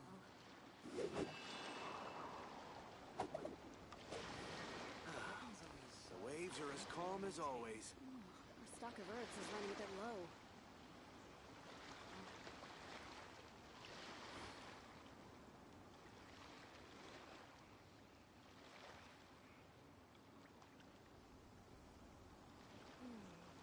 I wonder what's going on up there.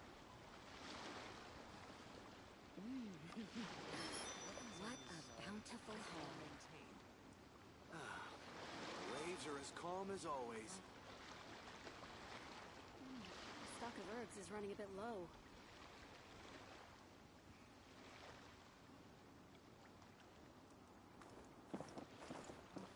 I wonder what's going on up there.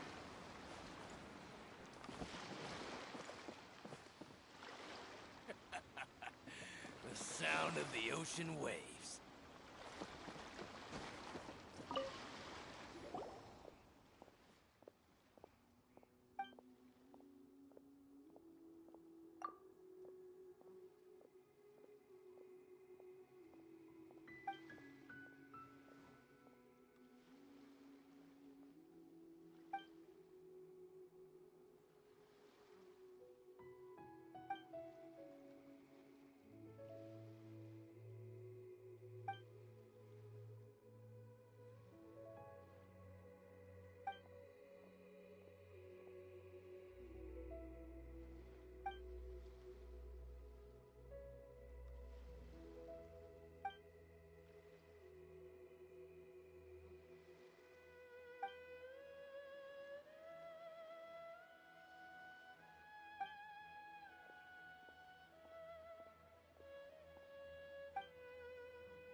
What in the world do those symbols really mean?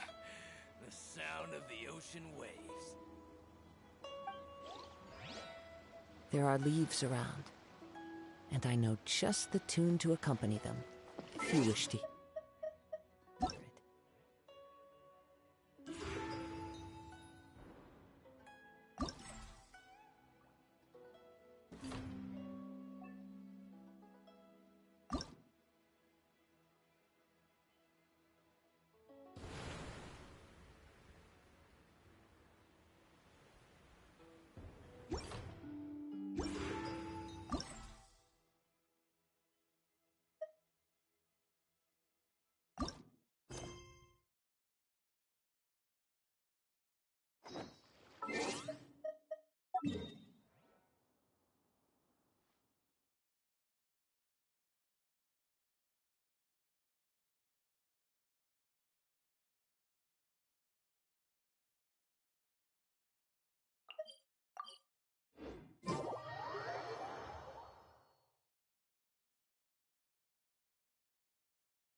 Traveler, hurry! It's almost time for us to join Huta for dinner!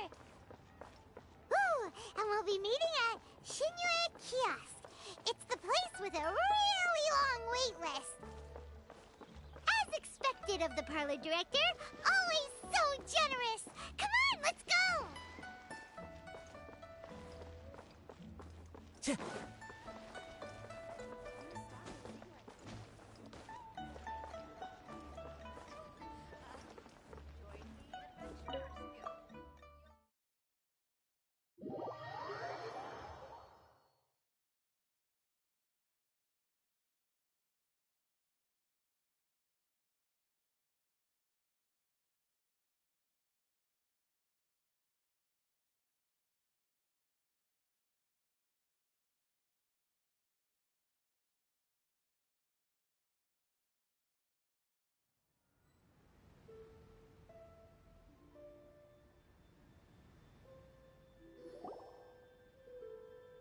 Oh, so that's how it is. Thanks for the suggestions, Mr. Zhangli. I have them all noted down. I've long heard that your knowledge encompasses all things old and new, Mr. Zhongli, but I never knew that you were well versed in the art of cooking, too. It is truly an honor to make your acquaintance. No need for formalities. I too feel humbled to be in the company of such talented young people. There are many things I could learn from you. Oh, you flatter us. If it's possible, may I trouble you to provide a few words of guidance for my practices in exorcism? Exorcism? I can't say I'm an expert in the field, but if you don't mind, we could start by discussing... Whoa, there's so many people here. All we knew was that Hu Tao invited Zhongli over. Paimon never thought we'd be meeting so many old friends. Happy Lantern Rite, everyone! Likewise. Please take a seat.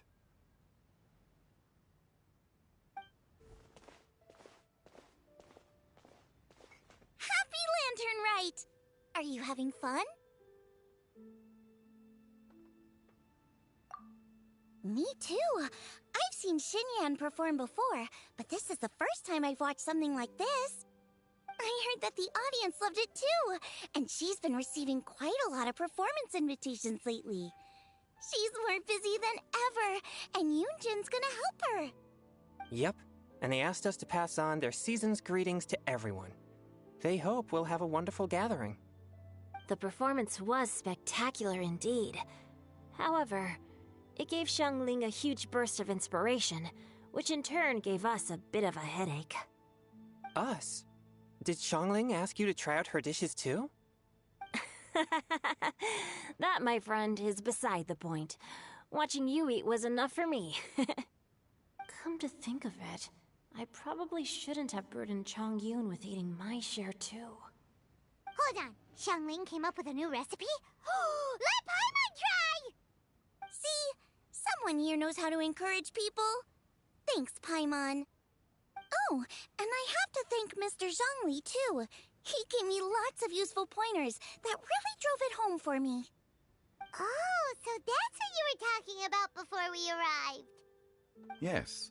Since we'll be dining together, the topic of our conversation naturally revolved around cooking. Xiangling's ideas are truly unconventional. Her choices in both ingredients and spices are comparable to a melody dancing on the tongue. My suggestions were nothing more than the icing on the cake. Oh, the two of you always deliver. Now I'm getting embarrassed. Anyway, I'll get everyone to have a taste after I've adjusted the recipe based on Mr. Zhongli's advice. That sounds like it might become a little safer to eat. How about I sample the dishes next time? Speaking of eating, Paimon feels like we're missing someone. Oh, Hu Tao was the one who invited us, but she's not here. And where's Guoba? Oh, Guoba volunteered to help Dad at the restaurant. You know, lots of people come over to eat during Lantern Rite. Without Guoba helping out, I probably wouldn't have had the time to accept Hu Tao's invitation. As for Hu Tao... The director went to collect a guest. She asked me to stay here and host you for the time being. Seems like it's almost time. Huh? Hu Tao went to fetch someone in person? Oh, that must mean they are super important. Could it be Kuching? Ningguang? Or Captain Beidou? She didn't clarify. And as her subordinate, I couldn't just pry into the details, could I? Ta-da! We're here! Oh, we're not late to the party, right? Right? Good thing the Conqueror of Demons and I are both as swift as the wind. And whoosh, we made it just in time.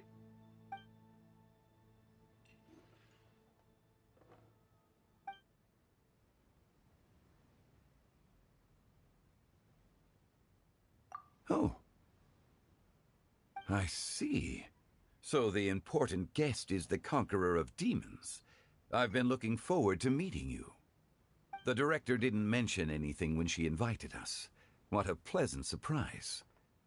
Gathered here with us tonight are not only young and accomplished individuals, but also the protector of Leo's peace, Adeptus Alatus. To convene here with all of you is indeed a great honor.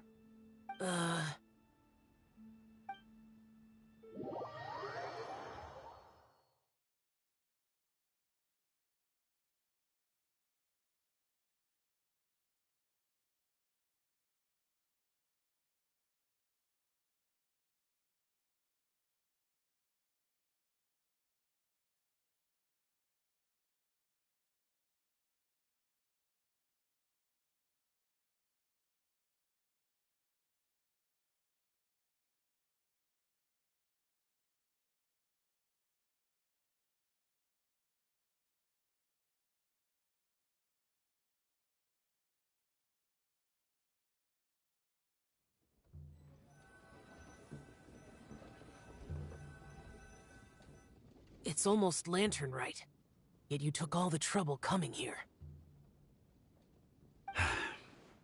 The director has a way of making it difficult to decline. Rex Lapis, may I ask what troubles you? The director asked me to buy sesame oil in preparation for the celebrations. Huh. Then why would you come all the way to Wangshu Inn? I had a pleasant chat with Chef Yenshao and received some spices from him. And, see? Here's some matsutake and a portion of ham. What about the sesame oil? It's a shame. I couldn't find the kind the director was looking for.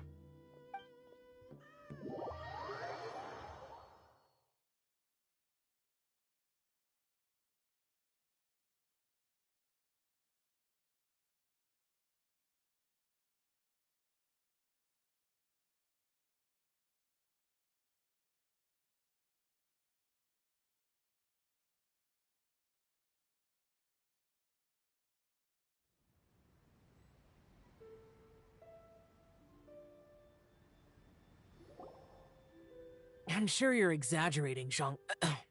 Sir. There he goes again. Enough with the pleasantries. Go let our guests take a seat. Everyone here today is well known in their own field and has probably heard about one another to some extent. Some of us are even old acquaintances, so there's no need to be this formal. I heard that the Conqueror of Demons and the Traveler are pretty close, no? Great! You two sit together. You should take a seat too, Director. Oh? Finally remembered me? When we arrived just now, the hosts at Shinue Kiosk told me our dishes are almost ready. Perfect timing. Let's not wait any longer and ask them to bring out the food.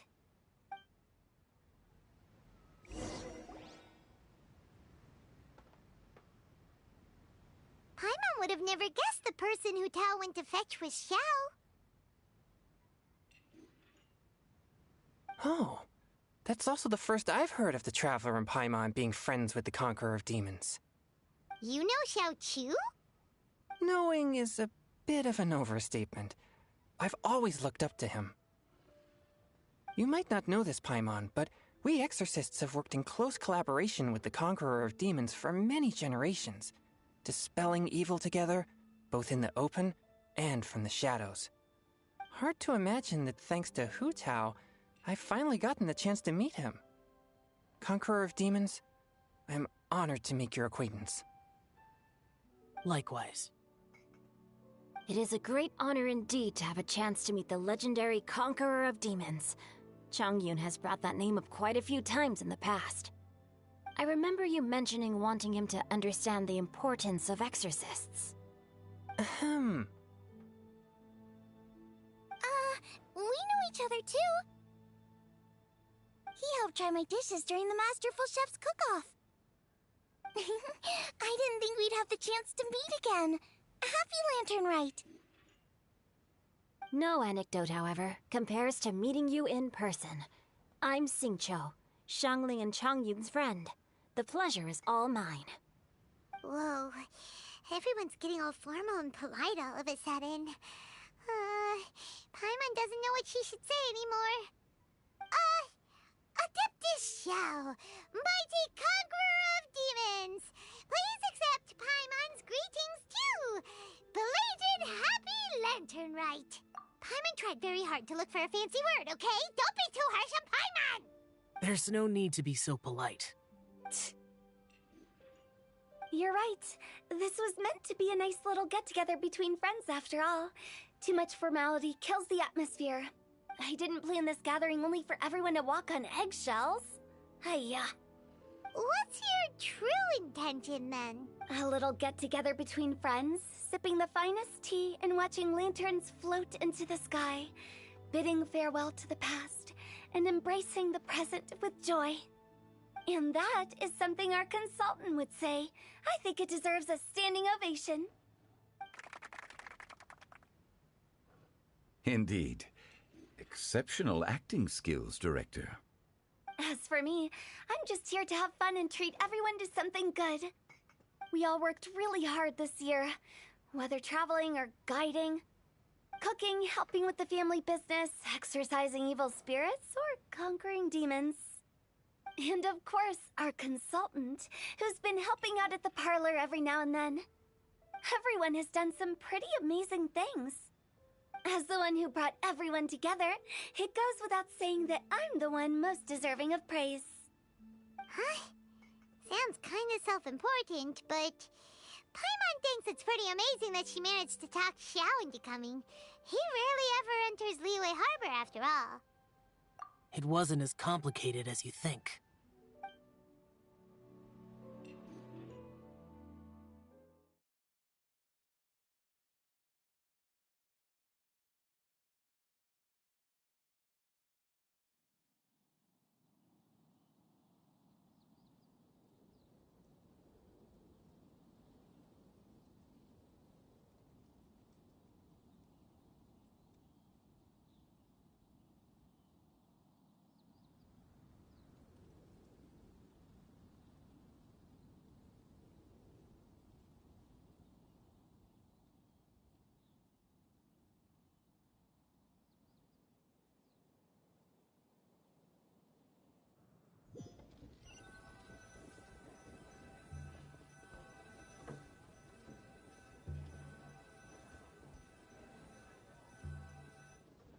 Okay, gotcha.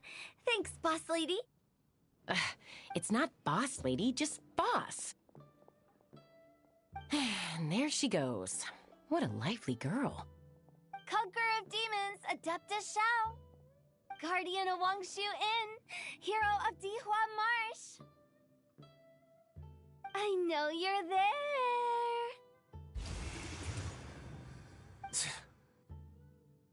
Quiet. Do not disturb the peace. Sorry, but you wouldn't show up if I didn't yell your name, would you? I know you. You're the 77th director of Wangsheng Funeral Parlor. Is there something you need?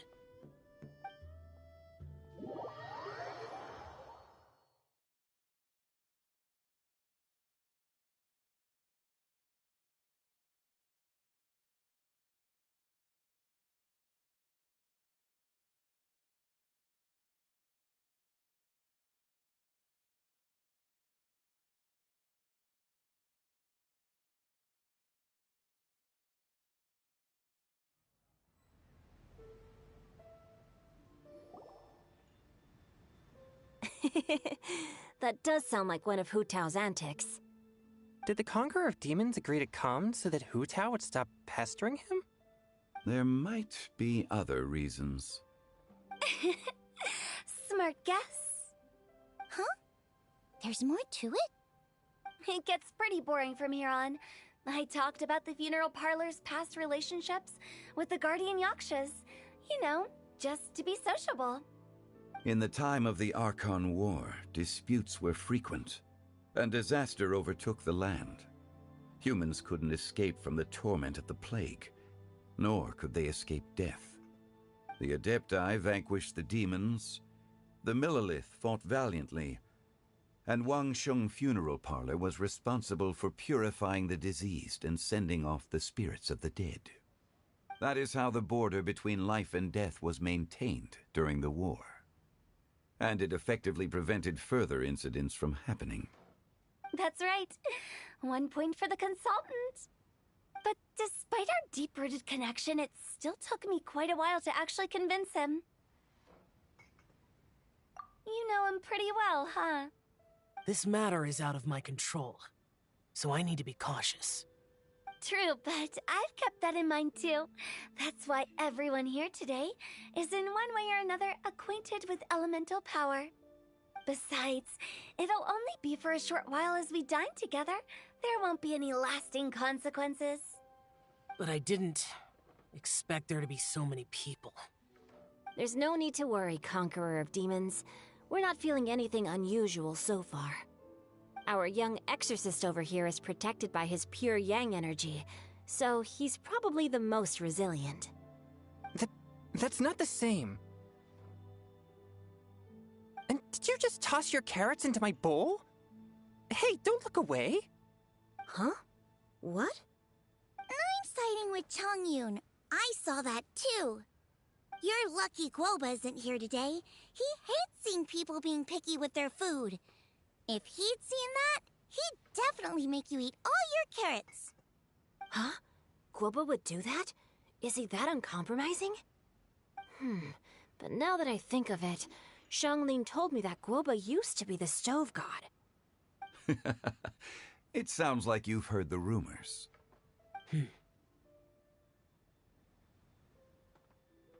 I'm doing fine. Not long ago, before Lantern Rite, I met an old friend. Thanks to his help, things have been a lot more stable than before.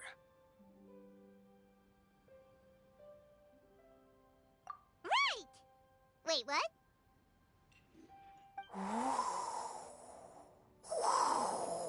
Seeds of story, brought by the wind.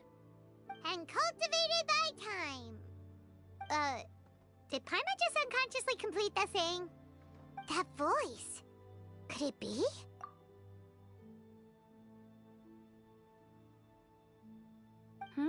If I'm not mistaken, there's someone knocking at the door. Don't just sit there, Zhongli. Go welcome our guest in. No such need. I'm coming in.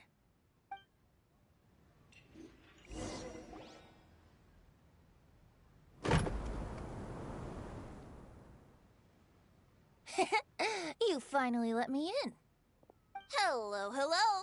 No matter if we've met before or not, this moment marks a brand new encounter. Old friends and new. Happy Lantern Rite. Oh, it's the tone-deaf bard. Oh, he seems to carry a valiant breeze wherever he goes. It looks like we're gonna be friends. Fate has brought us together, so come on, take a seat and be my guest. Help yourself. Oh, I'll ask them for another set of cutlery. This young lady here is as bright as a fresh bouquet of flowers in the morning's rising sun. She no doubt is the one with the most authority here. Whoa, these dishes look amazing! Is it really okay for me to join in? All right, I'm digging in. Huh, it's you. Oh, isn't this Genyu? Genyu? Yep. Now that I've taken a closer look, you're a fan of Genyu's works, aren't you? I met Xingqiu at a light novel convention. How I wish we'd met sooner. I never expected that there'd be another person in this world who could interpret Genyu's new novel as thoroughly as I could. Venti, you're being too humble. Considering your poetic talent, your fundamentals are way more impressive. Could this new guest be Master Xingqiu's friend?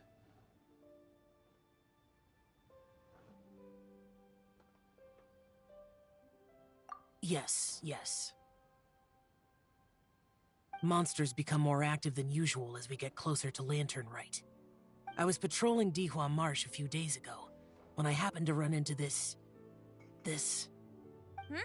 You've already forgotten? I'm a bard, remember? And bards go around singing wherever they like. Oh, right. And this bard was performing in Dihua Marsh.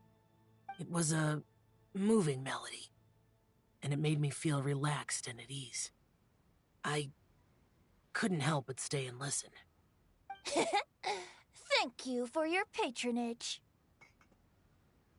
I understand now, too. I'm Zhongli, currently working at the Wangsheng Funeral Parlor. It's a pleasure to meet you, new friend. And I'm his boss. Oh, and if there's anything unsatisfactory, let me know anytime. That's very considerate of you. Oh?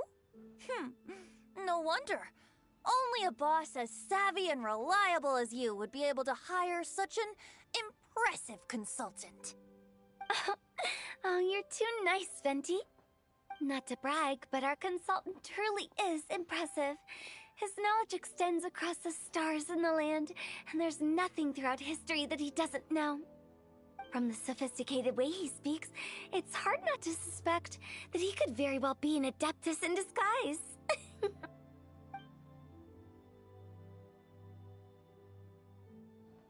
Shao, you're an adeptus. Do you think it might be possible? Sorry. I'm only good at conquering demons. I'm afraid I don't have much knowledge in that matter. Really? But Paimon thinks you're super knowledgeable. Huh?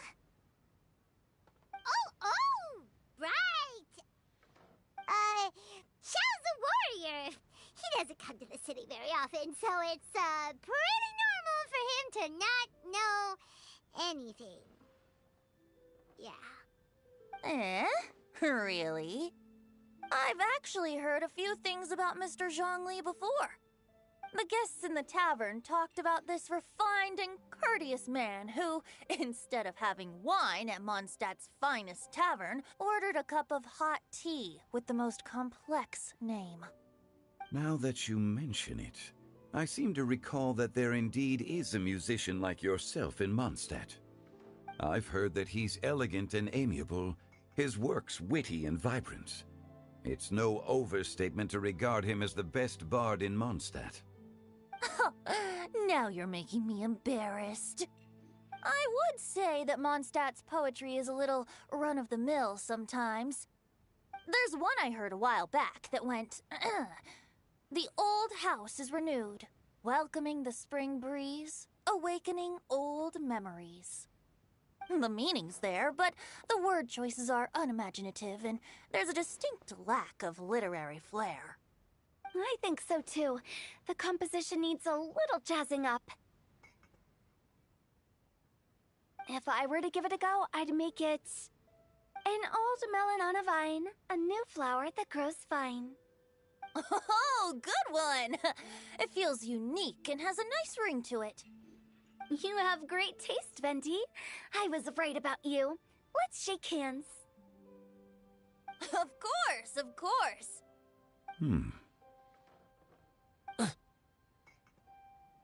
Hey, Shincho! Mind lending me a few books when we get back? Pick out some well-written ones. I don't know if it's my own lack of literary knowledge, but I couldn't tell the difference between those two. I don't think it's your fault. Chongyun's right. It's not our fault.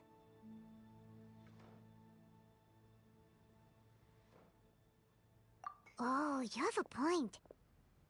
But speaking of, why is the tone-deaf bard here? Are you here to take part in Lantern Rite too? I heard that Liyue will be hosting a Lantern Rite music festival this year. As a musician myself, how could I possibly resist the temptation to come take a look? Or a listen. Getting to know other musical styles is essential to sparking inspiration, don't you think? As for the Fontaine friend who hosted the festival, I saw him near Stone Gate the other day. The Iridescence tour has finally been held successfully for once, so I had to congratulate him. Don't think anything of it. By the way, I was watching as you entered Shinyue Kiosk. but no one seemed to notice me. Should I say that it's because I'm an expert in hiding, or that a certain someone deliberately ignored the sound of the wind? Whenever Lantern Rite comes around, Liyue Harbor becomes bustling with activity. People are all busy watching the lanterns and strolling around the shops, and they might just go travel somewhere on a whim. It is rather difficult to predict another's whereabouts. The festival is in full swing and proceeding smoothly, and we're all gathered here with friends, new and old. This is no doubt a wonderful occasion worth celebrating. To come together with all of you at the beginning of the year, one can't help but be filled with joy. In a moment like this, I propose we raise a glass together. In my case, tea in lieu of wine. Very well said, Mr. Zhongli. That was exactly what I wanted to say. Now I'm getting a little self-conscious. I didn't cause you too much trouble barging in like that, did I? We usually drink wine during occasions like this over in Mondstadt, but since Mr. Zhongli insists on drinking tea, I'll give a toast with tea too. Everyone, thanks for the treat. You're welcome. As the host of this gathering, I hope everyone enjoys the food and drinks. May this year be better than the last. Considering that everyone may have other matters to attend to later, sticking to tea seems like a good idea. All of a sudden, they started proposing toasts. Should we?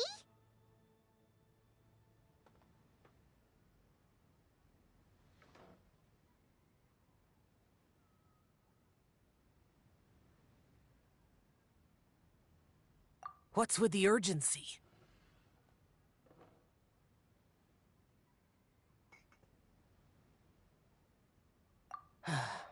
Sure. Have you two finished eating? It's always nice to have a breath of fresh air after a meal. Helps with digestion. Paimon will come too. Yeah? Okay then. Don't forget to come back.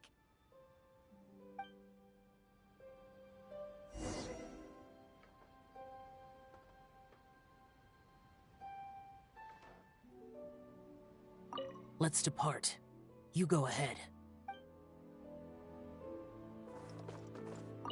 It seems like our new friend is an expert in wine. I deserve no such praise. I only drink for fun. It's nothing compared to your expertise. I'm glad we're only having tea today.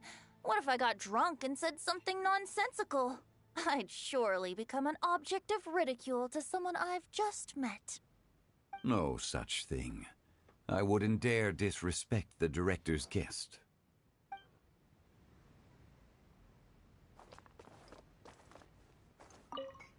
Did you talk about anything interesting before we started the meal? Anything fun I missed out on? Oh, we were talking about cooking. Mr. Zhongli told us that he went on a trip to Qiaoyang Village the other day and got a hold of some uncommon ingredients. Tea seed oil and sesame oil. He suggested I try using those in my new dishes.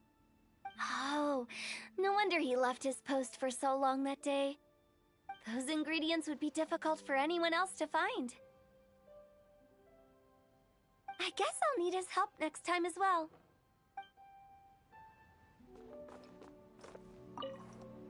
About you and Venti. Could he be a partner in your family business? That's right.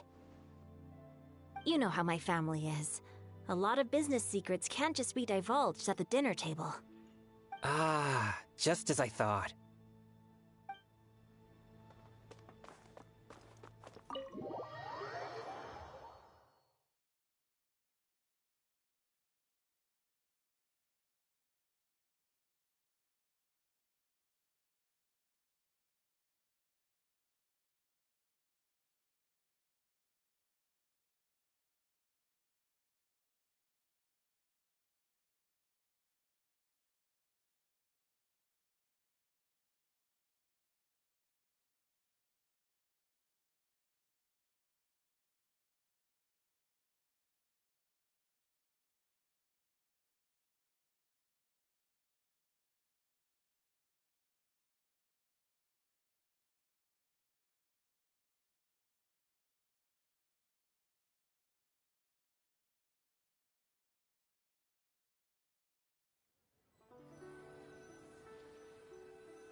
Are you all right?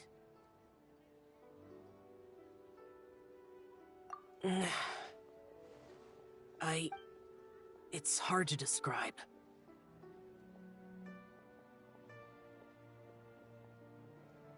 It's not that. There were those among the Adepti who loved gatherings and idle chit-chat. Sometimes they would call up a few others for a drink. Even I got dragged along to their gatherings many times. The Adepti all have their specialties, making most of them proud and arrogant. Everything they say is straight from the heart. It never gets too complicated. But this time...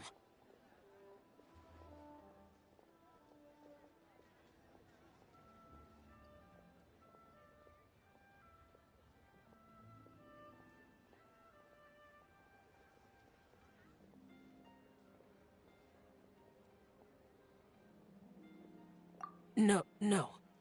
I didn't mean that. So you know his true identity. I'll get straight to the point then. The Animo Archon is a free spirit, and his temperament is as carefree as the music he plays on the flute. It's easy for a god like him to live in harmony with humans, and that's something I might never be able to do.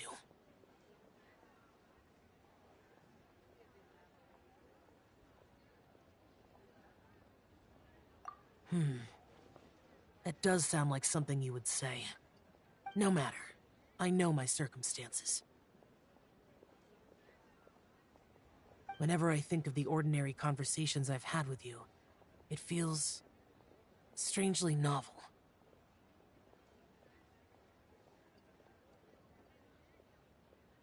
Yes.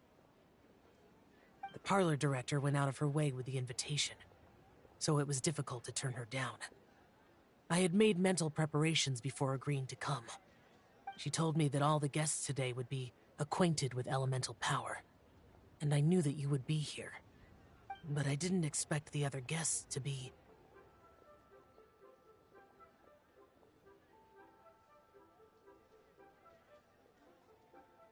General Capisis always said that we should live in the present and enjoy every pleasant surprise. Perhaps that's what I should do with what I'm feeling now. But I think he meant designing clothes for those around him. The clothes were intricately designed, but inconvenient to wear. Brother Bosacius never tried to hide his distaste in front of him. Rex Lapis did like his designs and even collected quite a few. The outfit he wears now was also designed by General Capisis himself. I never saw him wear this during the war. I didn't expect him to start wearing it later. Oh, here you are. I'm not intruding, right? You're not. What is it? Hu Tao saw that everyone's done eating and asked the staff to bring out the desserts. Paimon got so anxious that you weren't back yet that she scarfed down her dessert without the usual slurping and munching.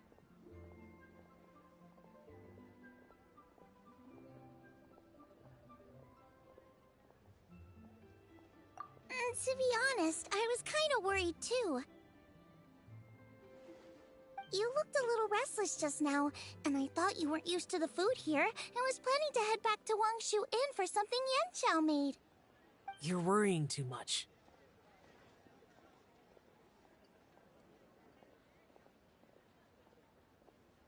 Why would I? Anyway, let's head back. Please wait! There's another reason why I came looking for you. Here, take these. I brought them for you.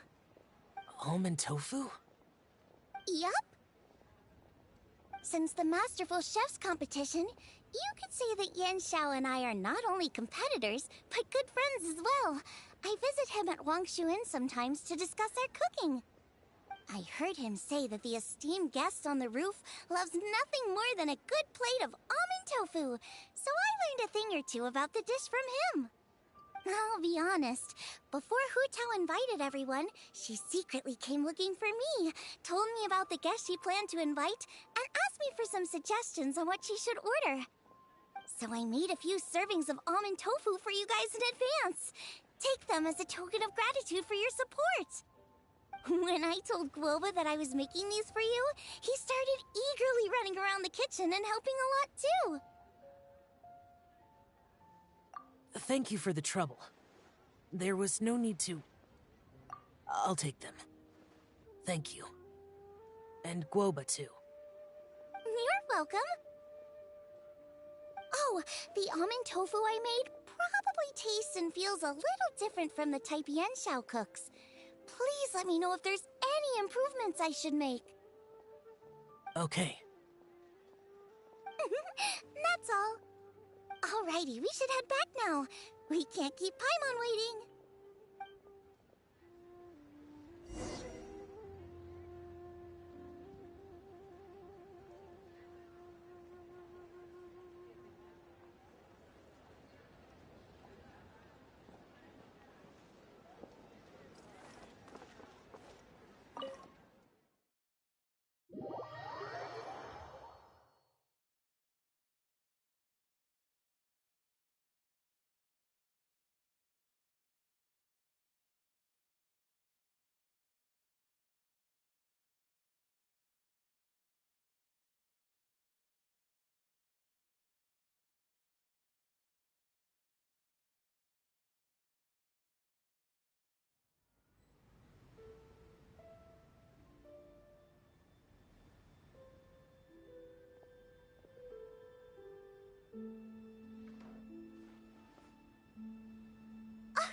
You're finally done whispering secrets to each other? So much for promising Paimon you'll be back soon.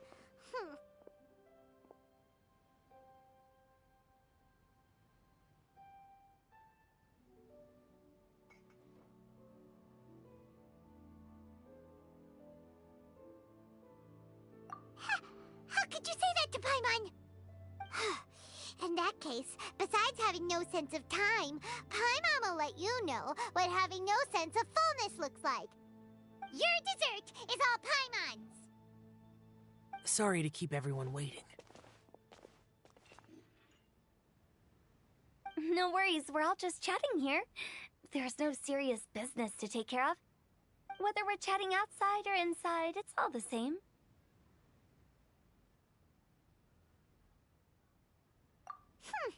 Paimon's too busy eating to talk to you. But even though we're all well acquainted by now, I think this festive gathering deserves something ceremonious. Oh? Is this some local custom? Nope. This is something I made up so that good luck will be on our side, that's all. Spontaneity is the best choice to make here.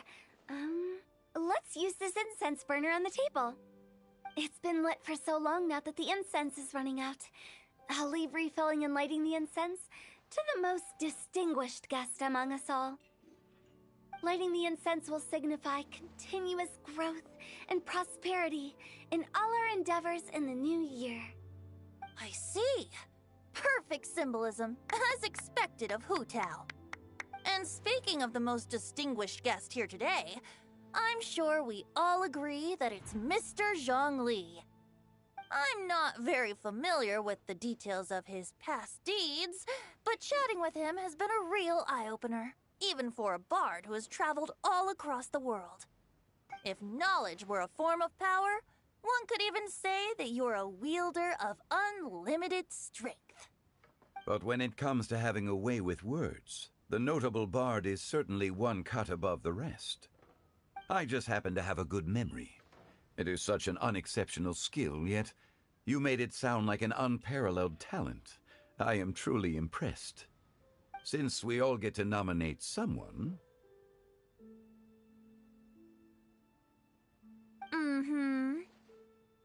I think it's only fair that we let the parlor director light the incense. Huh? That won't do. Don't flatter me just because I'm your boss. We are looking for the most distinguished guest here. As the host, I shouldn't be involved in this discussion at all. Now that we've enjoyed this table full of delicacies, how about we let our one and only chef here do the honors? Is this really the way this works? I didn't cook any of these dishes. It's not a big deal. Just look at her. Xiangling, the disciple of an Adeptus, the Stove God's best companion, the winner of the Masterful Chef's competition. The only heir of the famous One Mean restaurant. A good old friend of mine. There's no better choice. Why does Paimon feel like we're back at square one again? Please stop! You're making me embarrassed. If we're looking for a distinguished guest, surely the second son of the Feiyun Commerce Guild counts. It's one of the largest commerce guilds in Liyue Harbor. Huh? Don't get me involved in this. Ooh, not a bad choice. With the Commerce Guild's young master lighting the incense, we're all sure to make a huge sum of mora in the new year. That's not how it works. Making a fortune is indeed a fine wish, but it's of lesser importance than good health and happiness. Which means we should choose Chongyun, the skilled exorcist who keeps everyone's home safe from evil spirits. Huh? Now you're nominating me? I can't be the one when we have the Conqueror of Demons right here. Adeptus Xiao has the most seniority among everyone here today. We should... I refuse. I am most certainly not the most distinguished guest here. You should all be able to make the right judgment based on your observations. One person here is well acquainted with everyone else.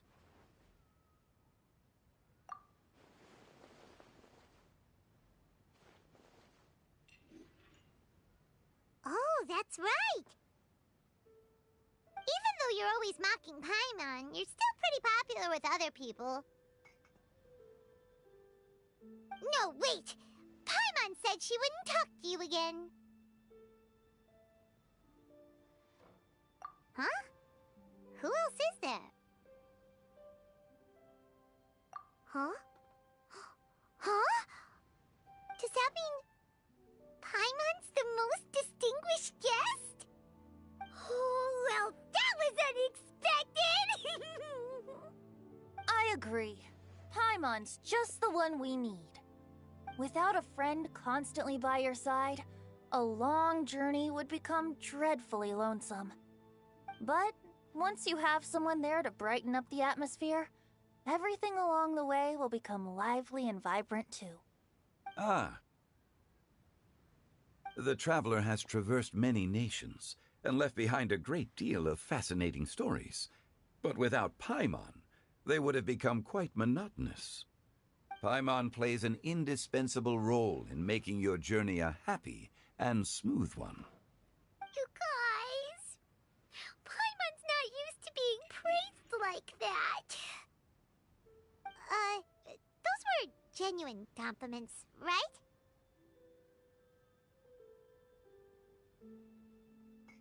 Thank you. You made Paimon wait for a long time, but Paimon's not mad anymore. Don't take everything to heart, Paimon. Friends tease each other all the time. That is indeed true. That means Paimon is as important to the traveler as Guoba is to me. Looks like we've come to an agreement.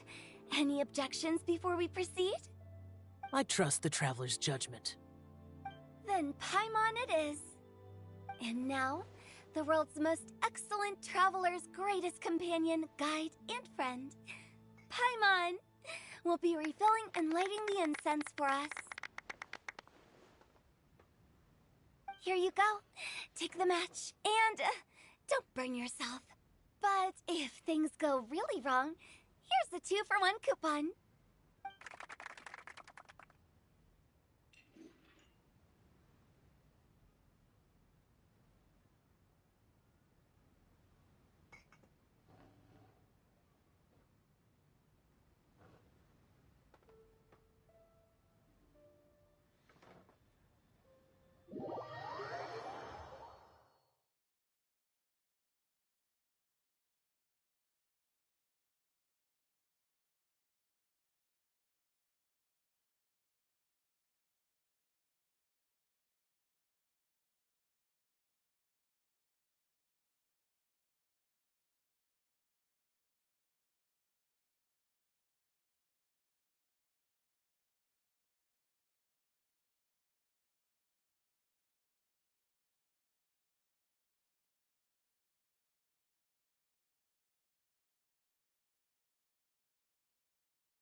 Yep, the tea was amazing too. You don't have to go all polite on me. Just remember to come when I invite you next time. Let's see. It's dark out, so I'm going to accompany Xiangling, Xingqiu, and Changyun back home. As for the rest of the guests, I'll leave them to our consultant. No need. I'm headed towards the harbor to meet a friend on the ship. There's no need to trouble one such as Mr. Zhongli. I think you know the place I'm talking about. Come meet me anytime. It was great getting to know you all. Let's meet again when the spring breeze begins to blow. Bye. Oh, we should write poetry together sometime.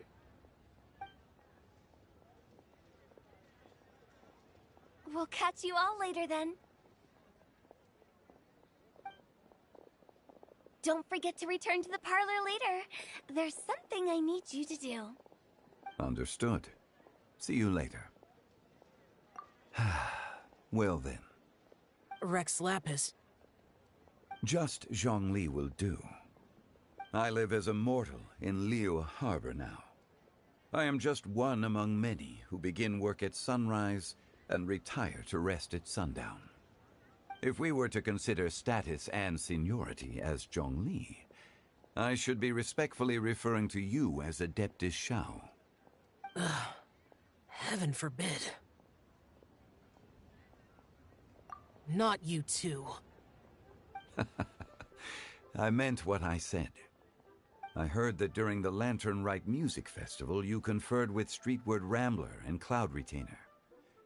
I take it as you've gained a lot more knowledge about the past? The same truth will sound different coming from different people. As more bear witness to a story, feelings and interpretations expand in variety too. I once had a pleasant chat about the past and present with a Sumeru scholar named Soraya, and learned a few things about her research topic. From the evidence she found and the conclusion she made, her area of research is already very close to the truth.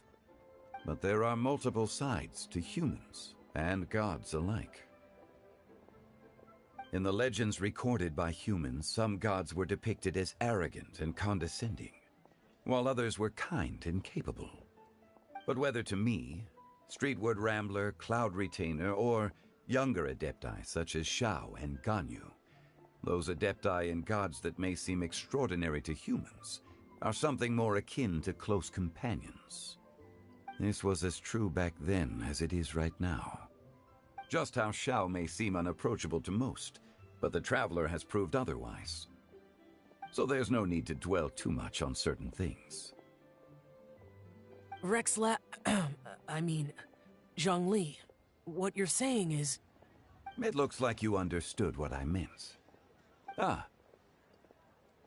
The director asked me to accompany you on your return, but I don't think you'll need my protection.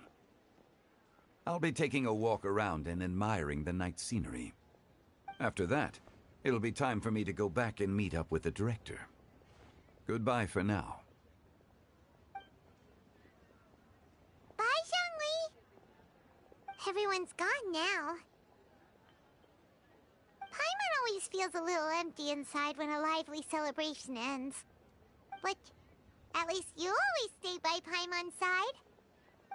No. Paimon got it mixed up. Paimon, the best and most distinguished travel guide, will always stay by your side, Traveler.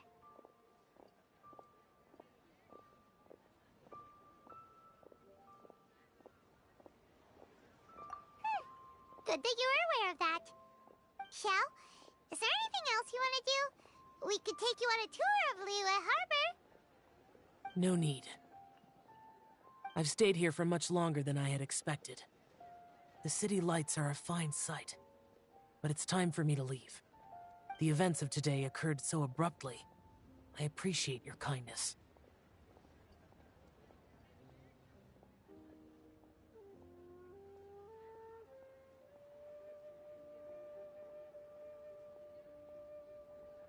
Okay. I'll see you next time, then.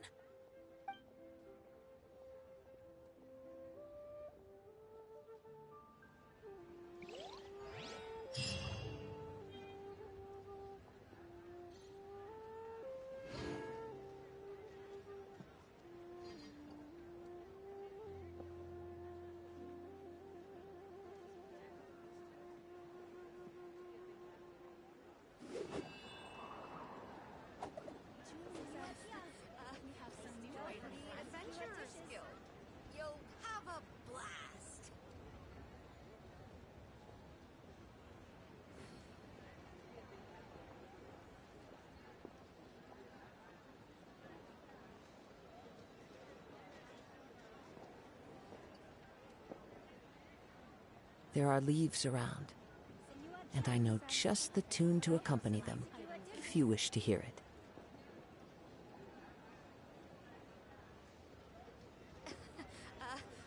Join the Adventurers Guild. You'll have a blast.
People always say perseverance is a virtue, and I guess I know what they mean now.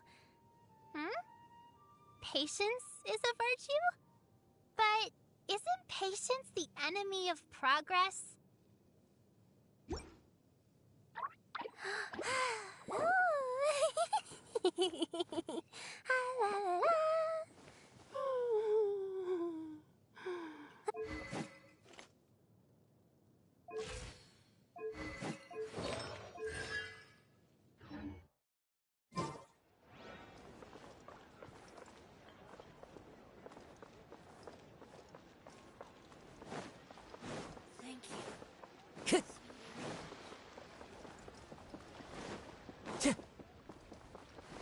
Time to go.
Yeah.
Wherever in this world I roam, I carry memories.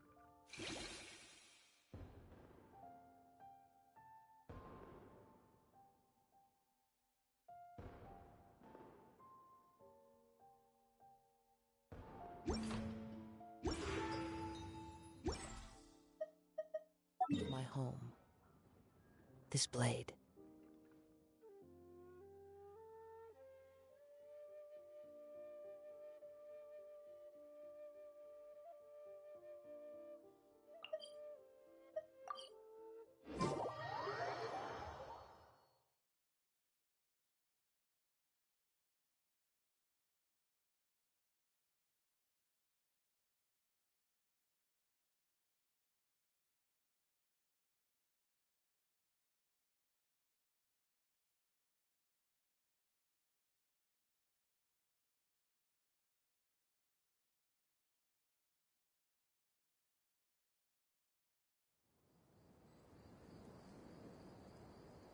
There are leaves around, and I know just the tune to accompany them, if you wish to hear it.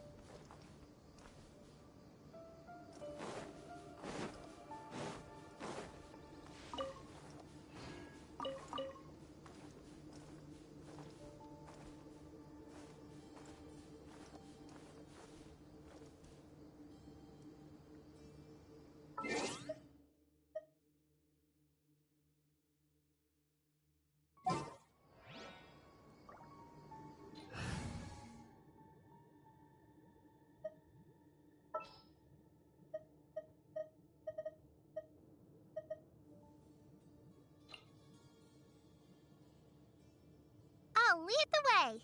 Follow me.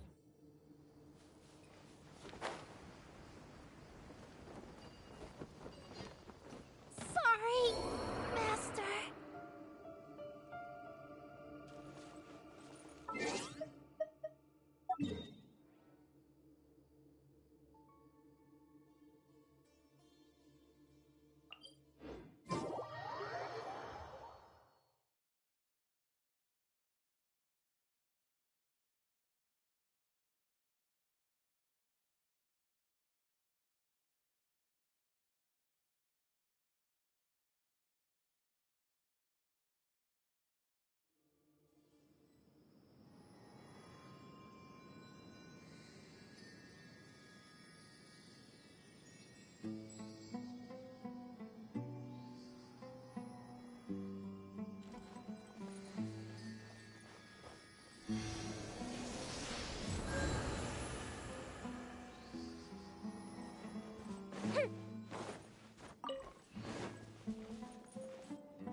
Up and away.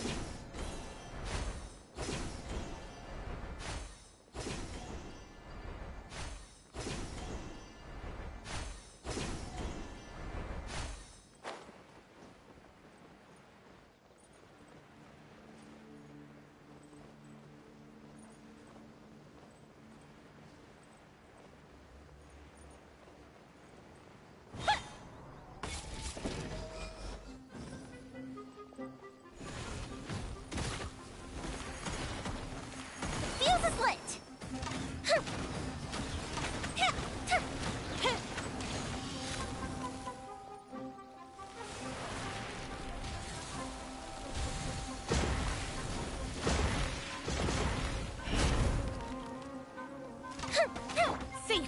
on you. Time for a light show.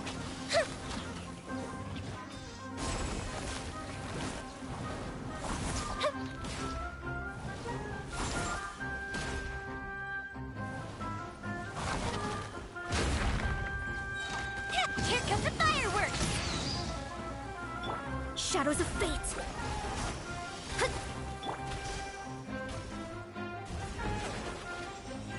The fuse is lit!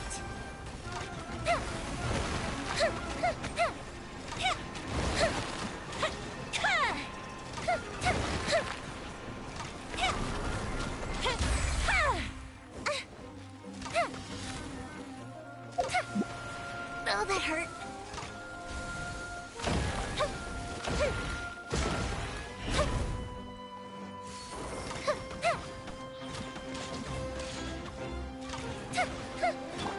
Right now. Emerge. Right now. Stay put!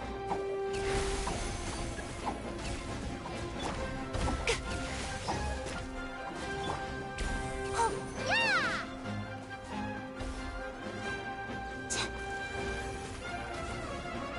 Uruguay, you're up!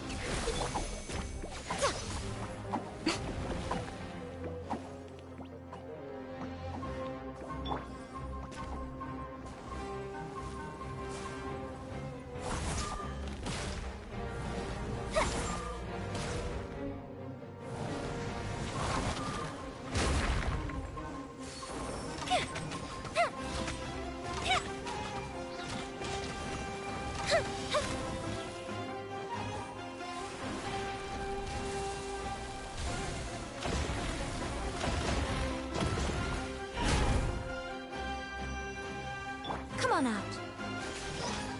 Emerge. Fire hazard.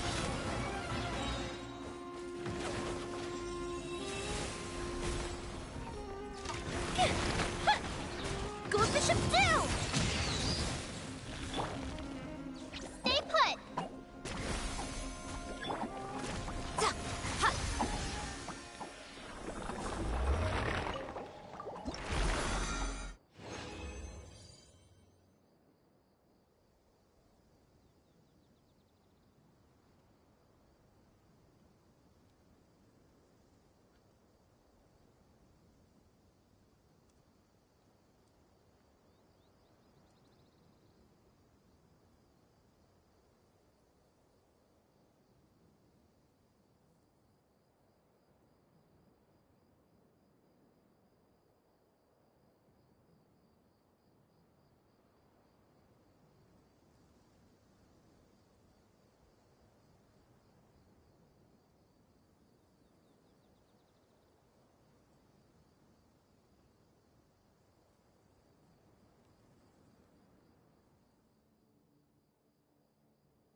Sounds good to me.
Personally, I think the idea of things staying the same forever is quite beautiful. But alas, that is simply not the way the world works.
Most humans could have the entirety of their fleeting lives chronicled in but a few short lines.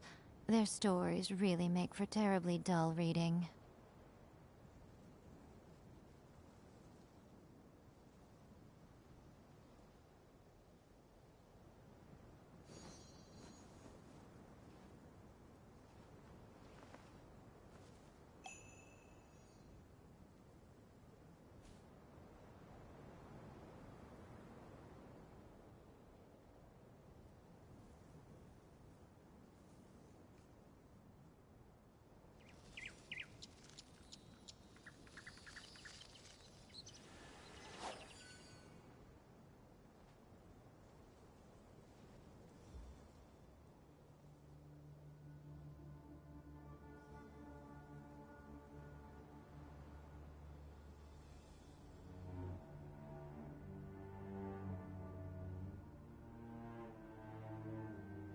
Personally, I think the idea of things staying the same forever is quite beautiful. But alas, that is simply not the way the world works.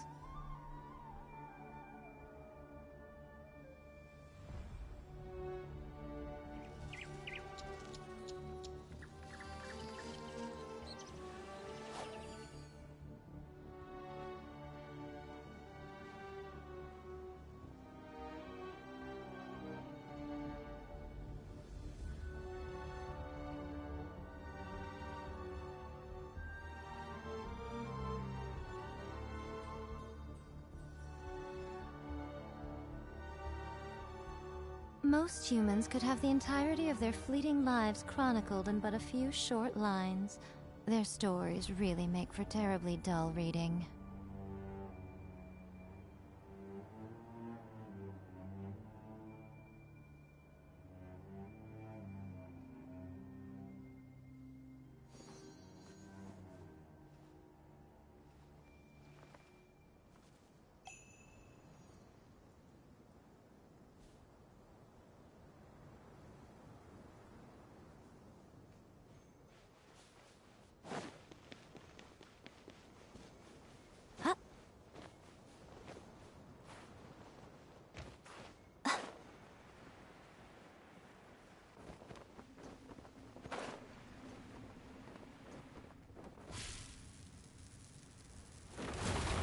Right now. The fuse is lit!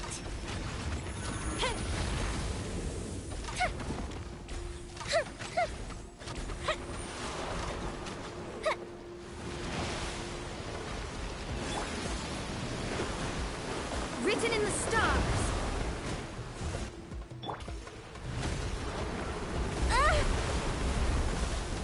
Time for a light show!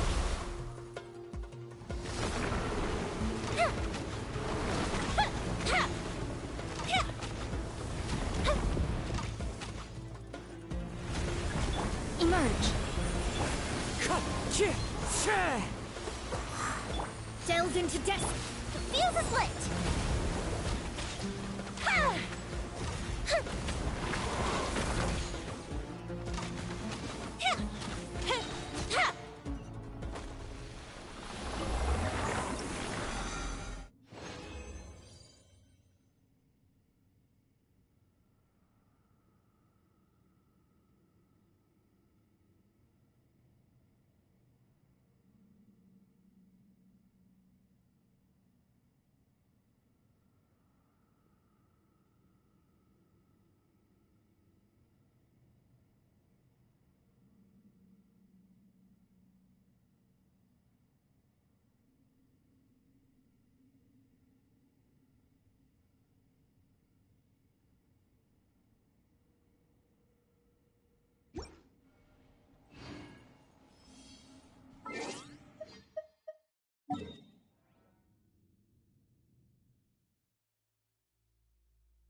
sucker for a punch. Looking for trouble?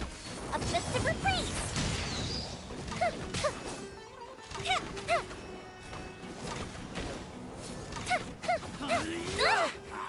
Come on, coward!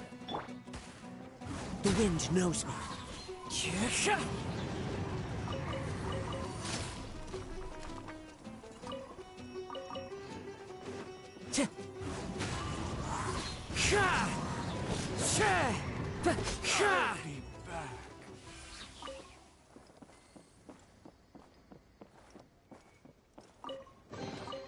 Who says there aren't benefits to a life of wandering?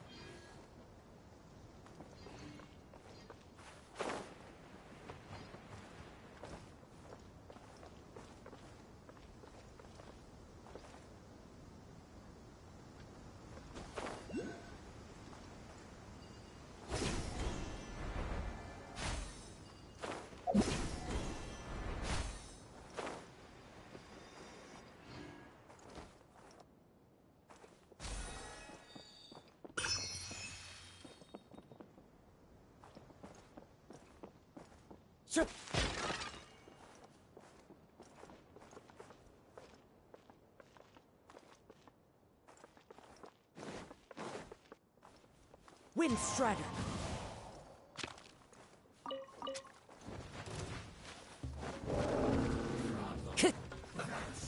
Time to go! Show them. Right now. Right here. Fate is upon you. Shadows of fate. Fire hazard. Collect myself.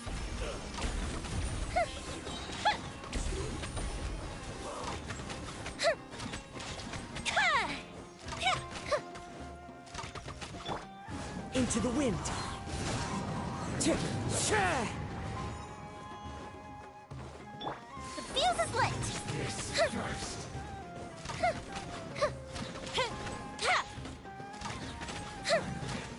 Some quiet.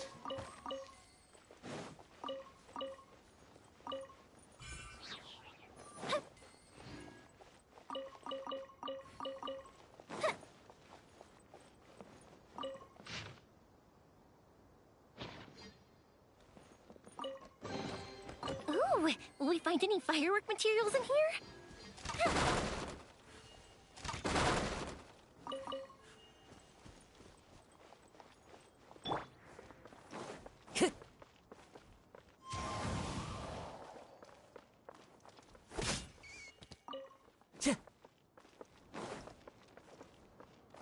The wind knows me.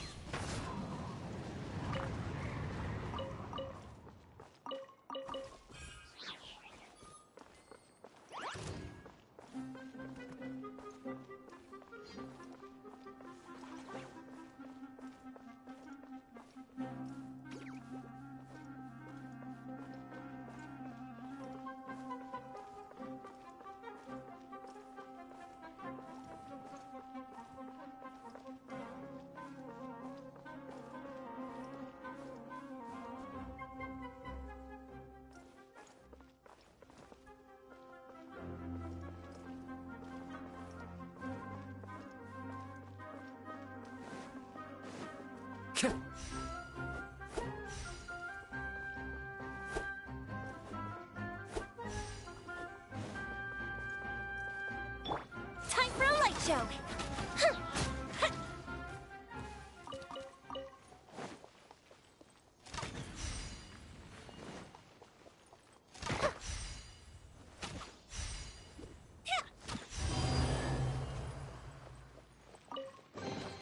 What do we have here?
Brings a smile to my face. Time to go.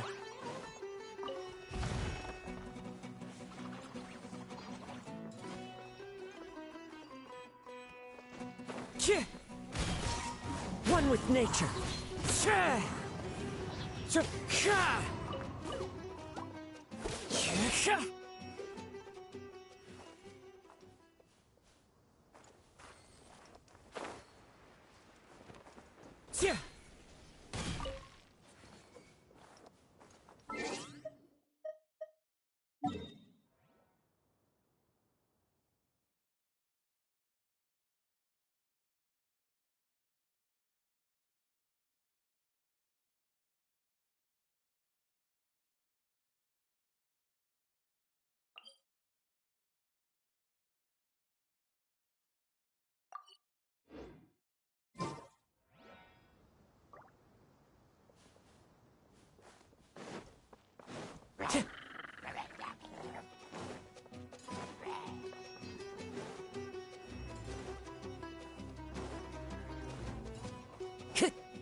Following orders. The wind knows me. The fuse is lit!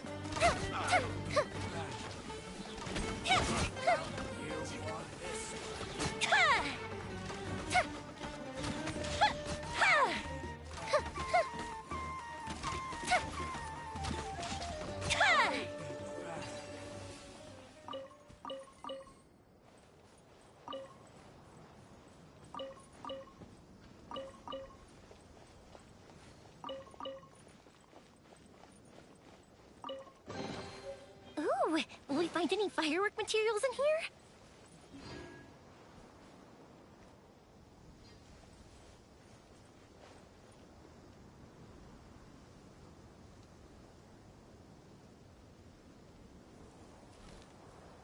Time for a light show!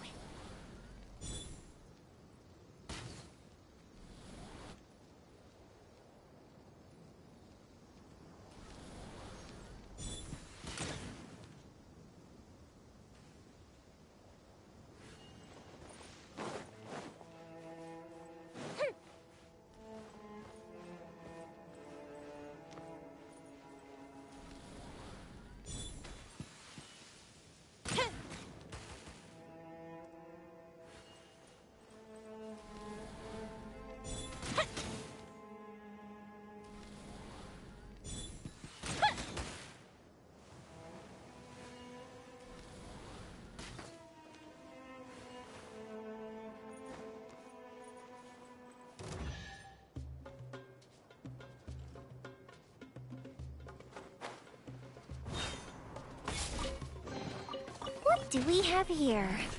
A new hunting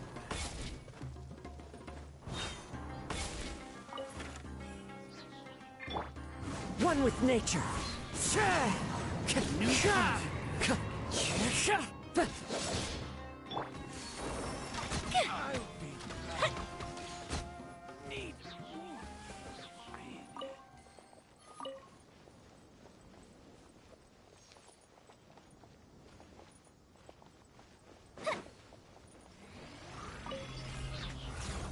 Here comes the fireworks! Fire hazard!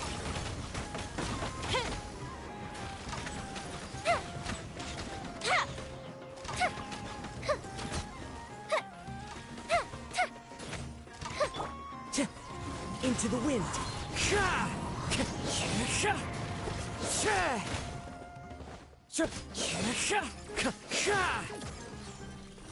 One with nature.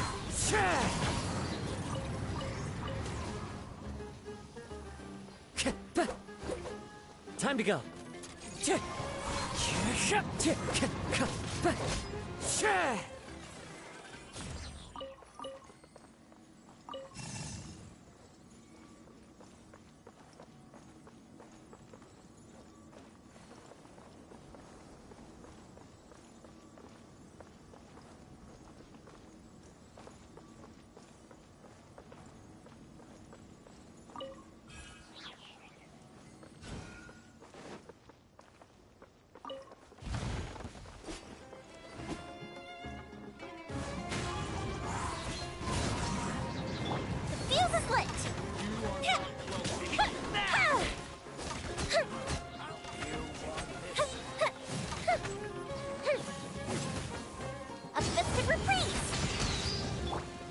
Into the wind.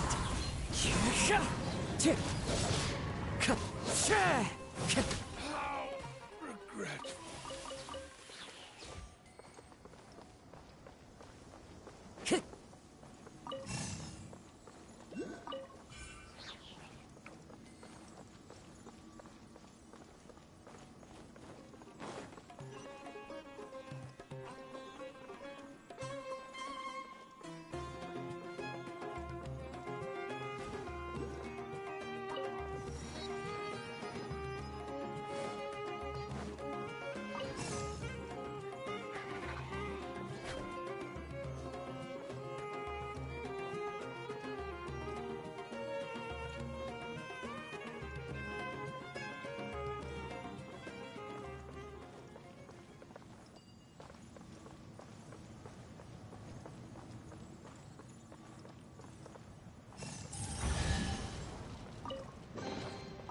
Fateful offering.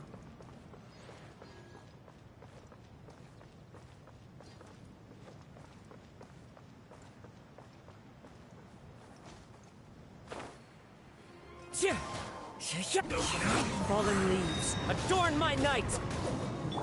Written in the stars. Let me scribe. I will end you. This isn't good.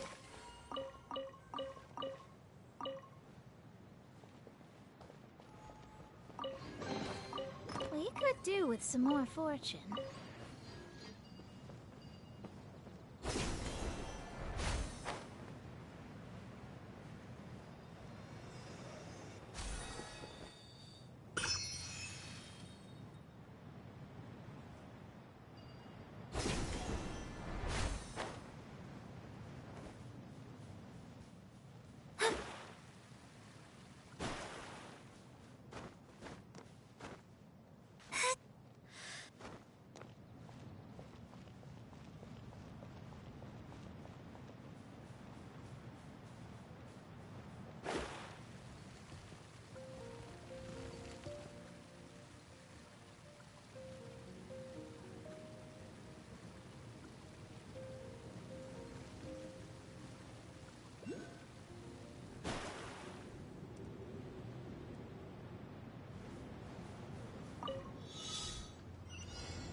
Ooh, will we find any firework materials in here?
are not welcome here.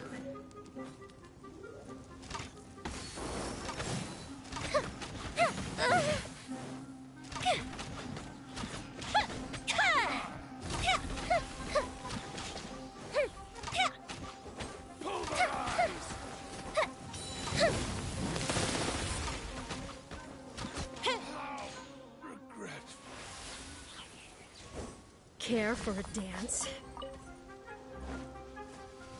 Time for a light show! Dance with me! Be a good audience, won't you? The wind knows me. Not done yet! Curtain falls.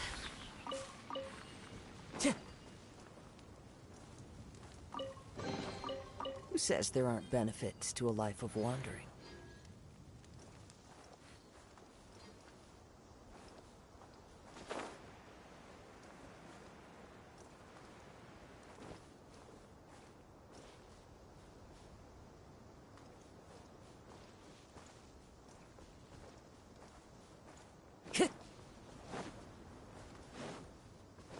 Time to go.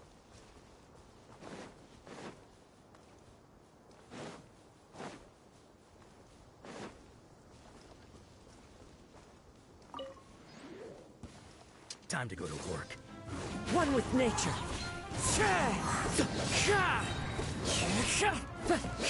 As one with wind and cloud.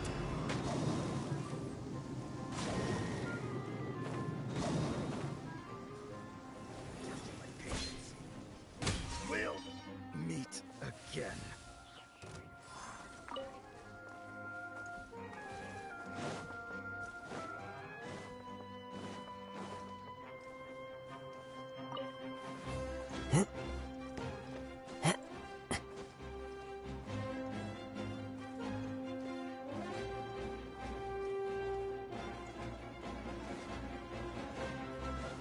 The wind knows me. Target practice. Dear me, emerge right now. Decided by destiny! Fuse is lit! Where do you think you're going? But we'll meet again. What do we have here?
Away.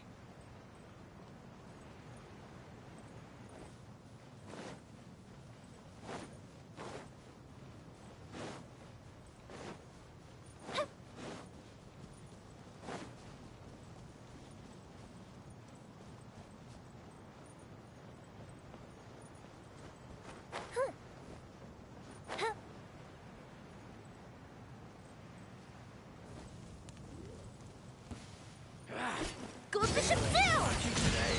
Time for a light show!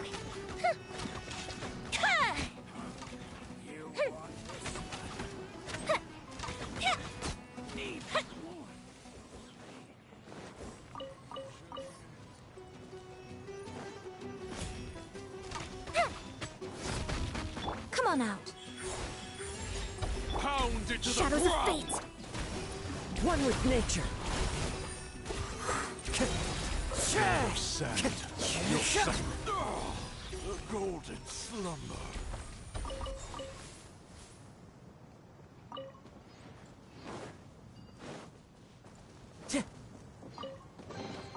A fateful offering.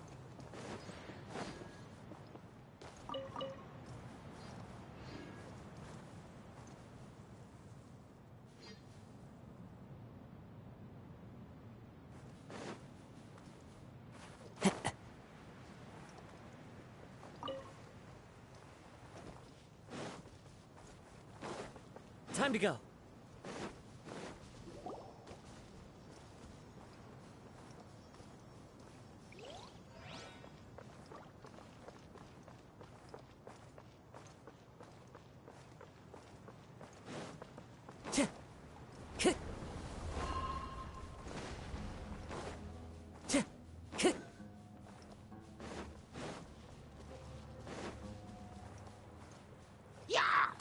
The wind knows me.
Let me scry. Right here. Right now. Yeah. Yeah.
right here.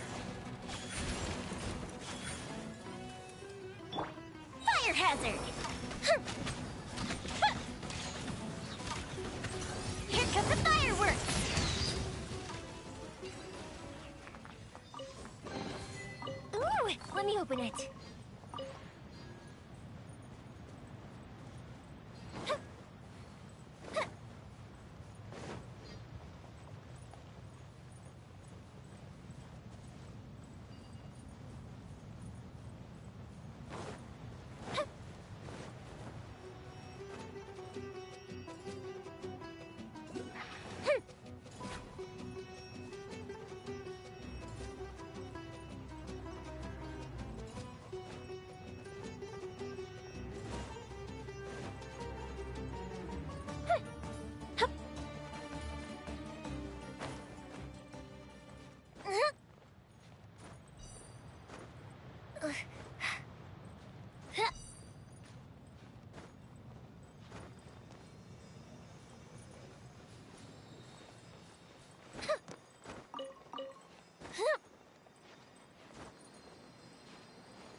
Follow the wind. Tch.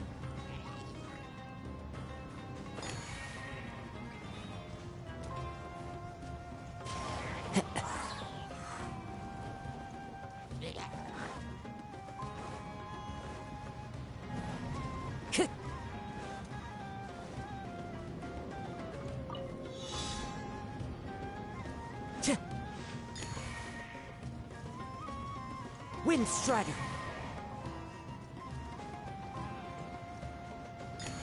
Time to go. Into the wind. Huh.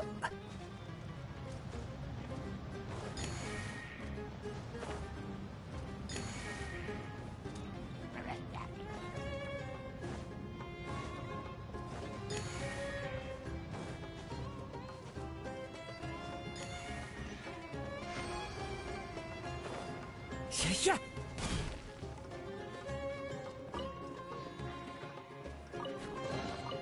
Brings a smile to my face. I follow the wind. Cheer!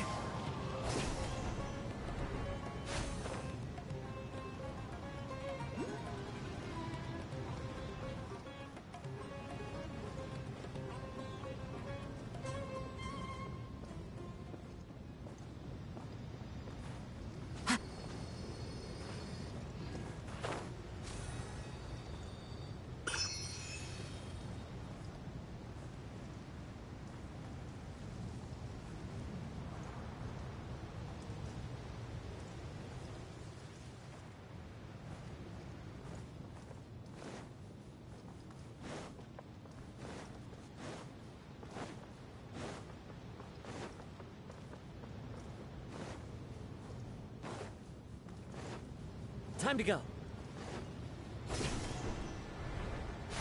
Cheer!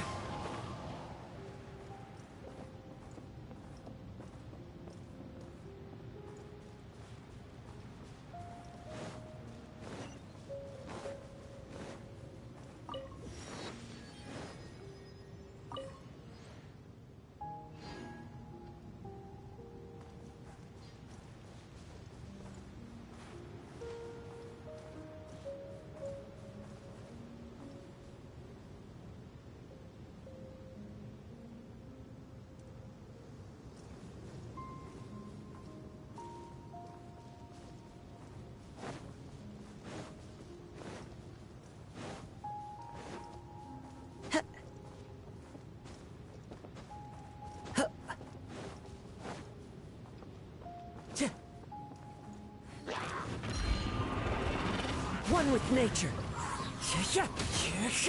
Fallen leaves, adorn my night! Show them. Right now.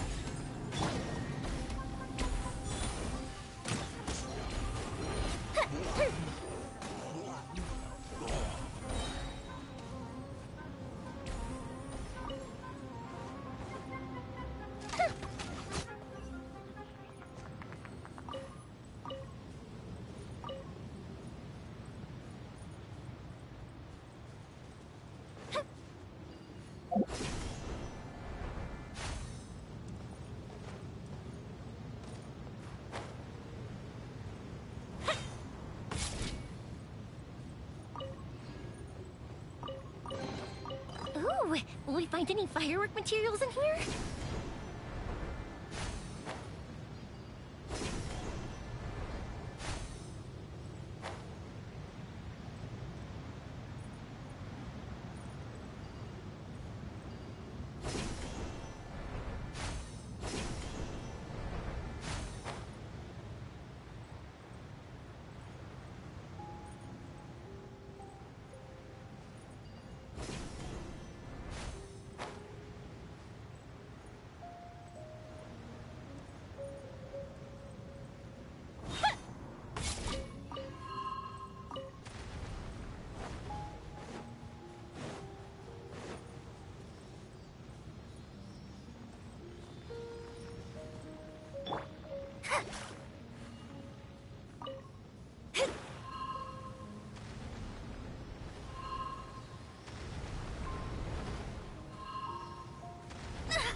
This should cover food and rent for a while.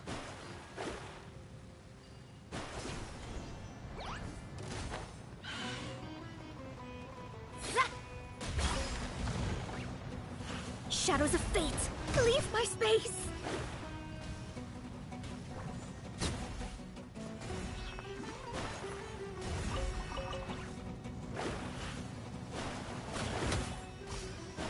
Let me scry.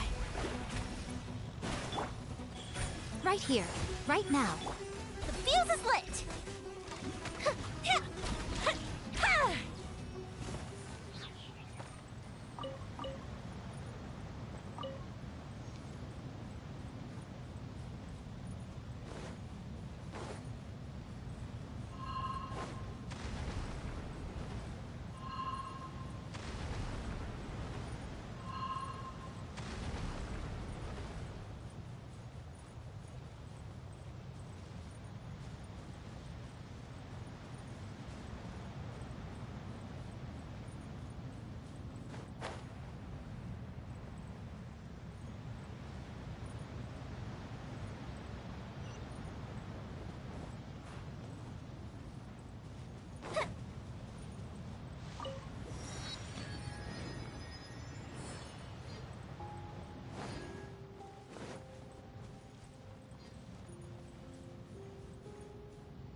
Up and away.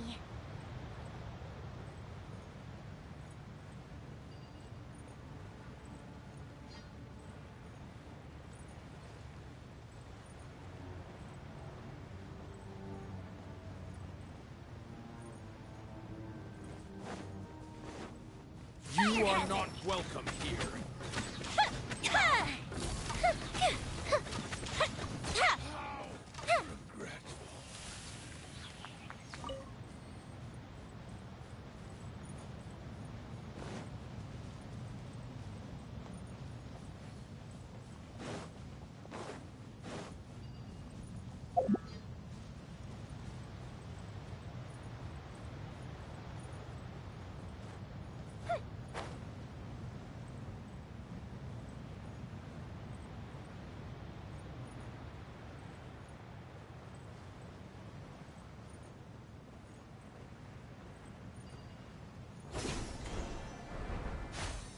Time to go to work.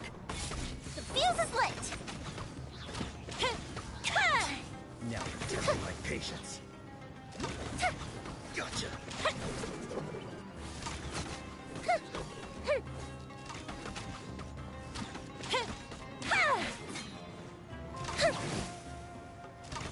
We'll meet again.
Happy to oblige.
I open it?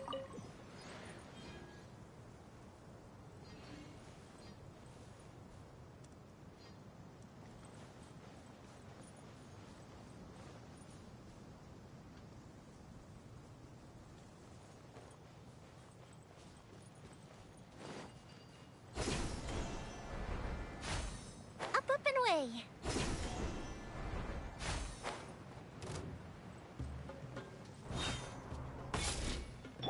Fate is upon you. Shadows of fate. Right here.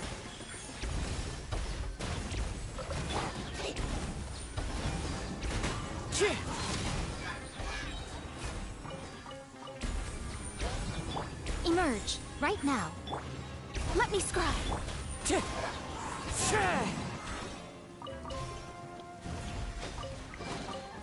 Who says there aren't benefits to a life of wandering?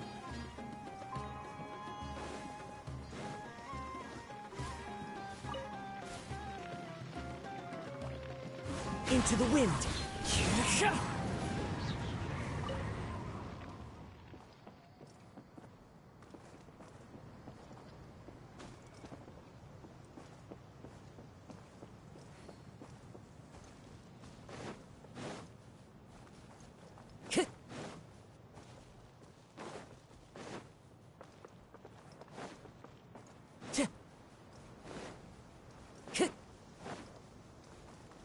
Time to go.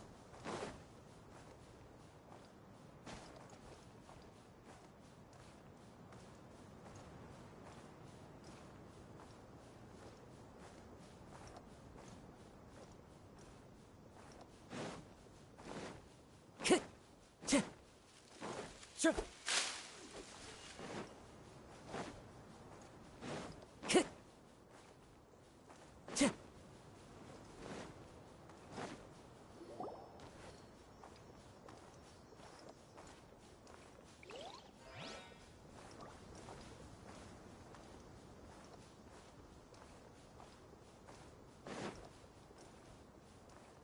The wind knows me.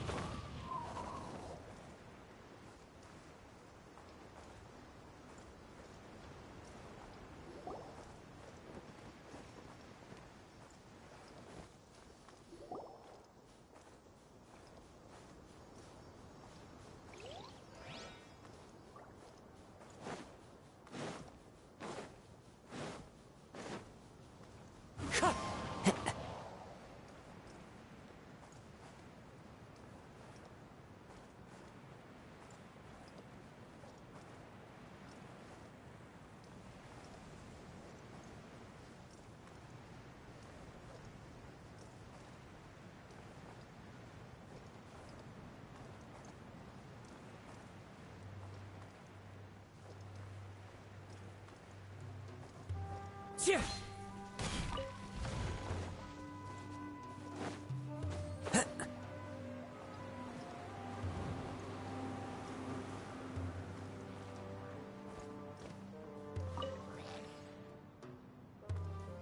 Right.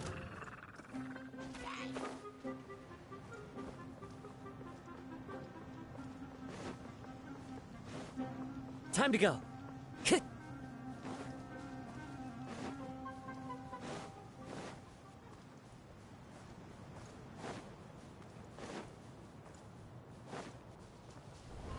Time to go.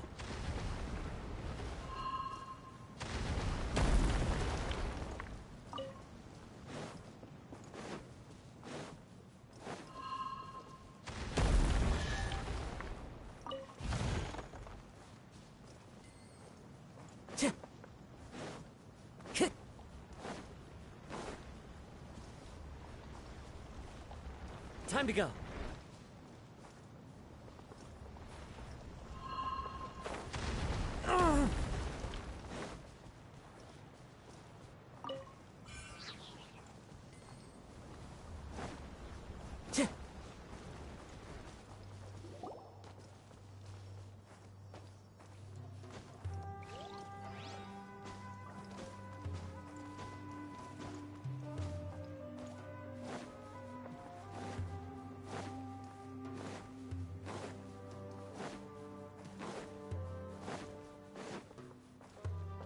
Time to go. Time to go. Into the wind.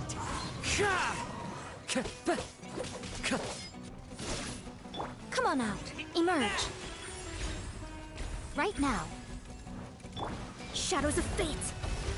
Written in the stars.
Happy to apply. Fire hazard.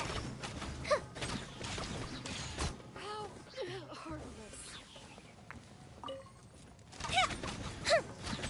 I'm getting sick of this girl. Up to the super freeze. Let's away.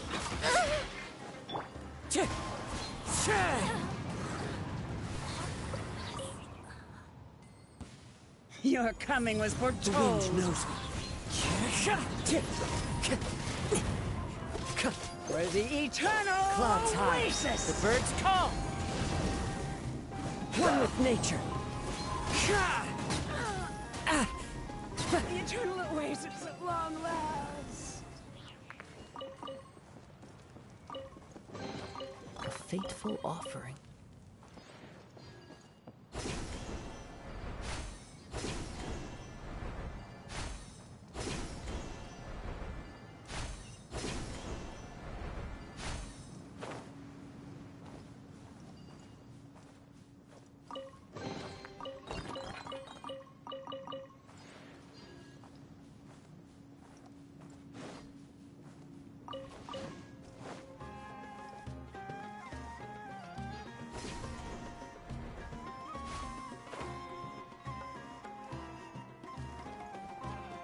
Follow the wind.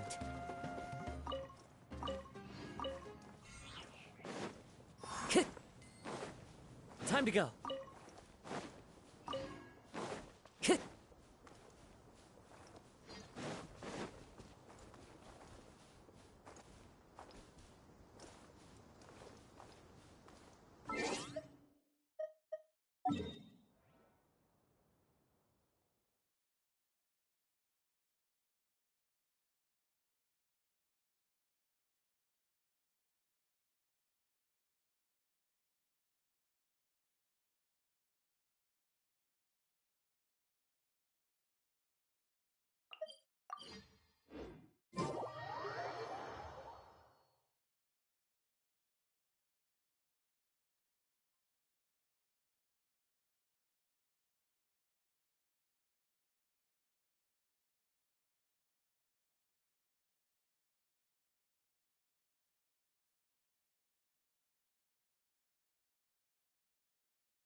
This scenery is wonderful. Surely enough to convince anyone to become a wanderer.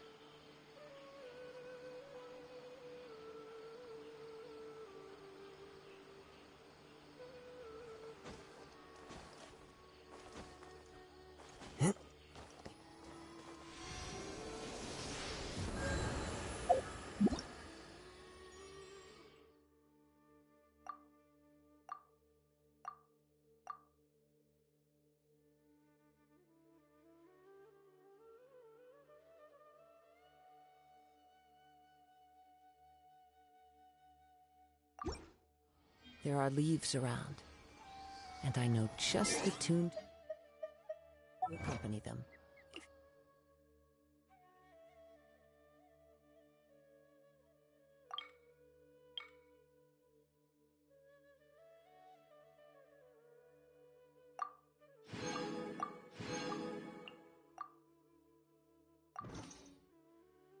If you wish to hear it.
Wherever in this world I roam, I carry memories of my home. This blade, it is the last link I have to the land of my birth.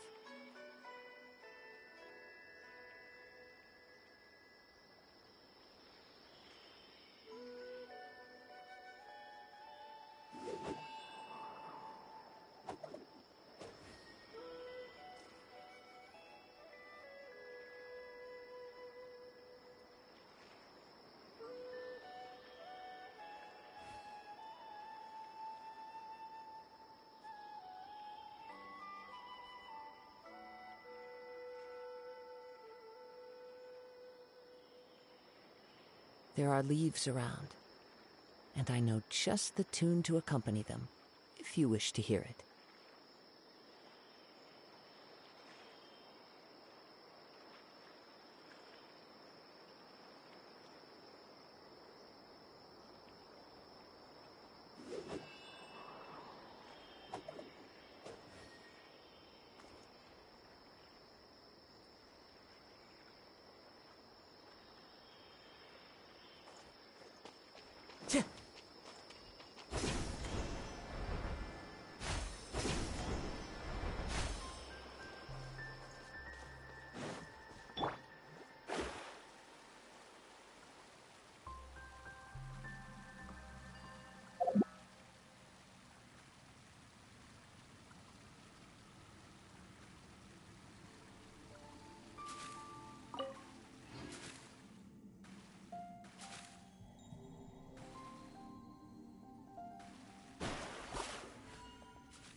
Astra Abyssosk.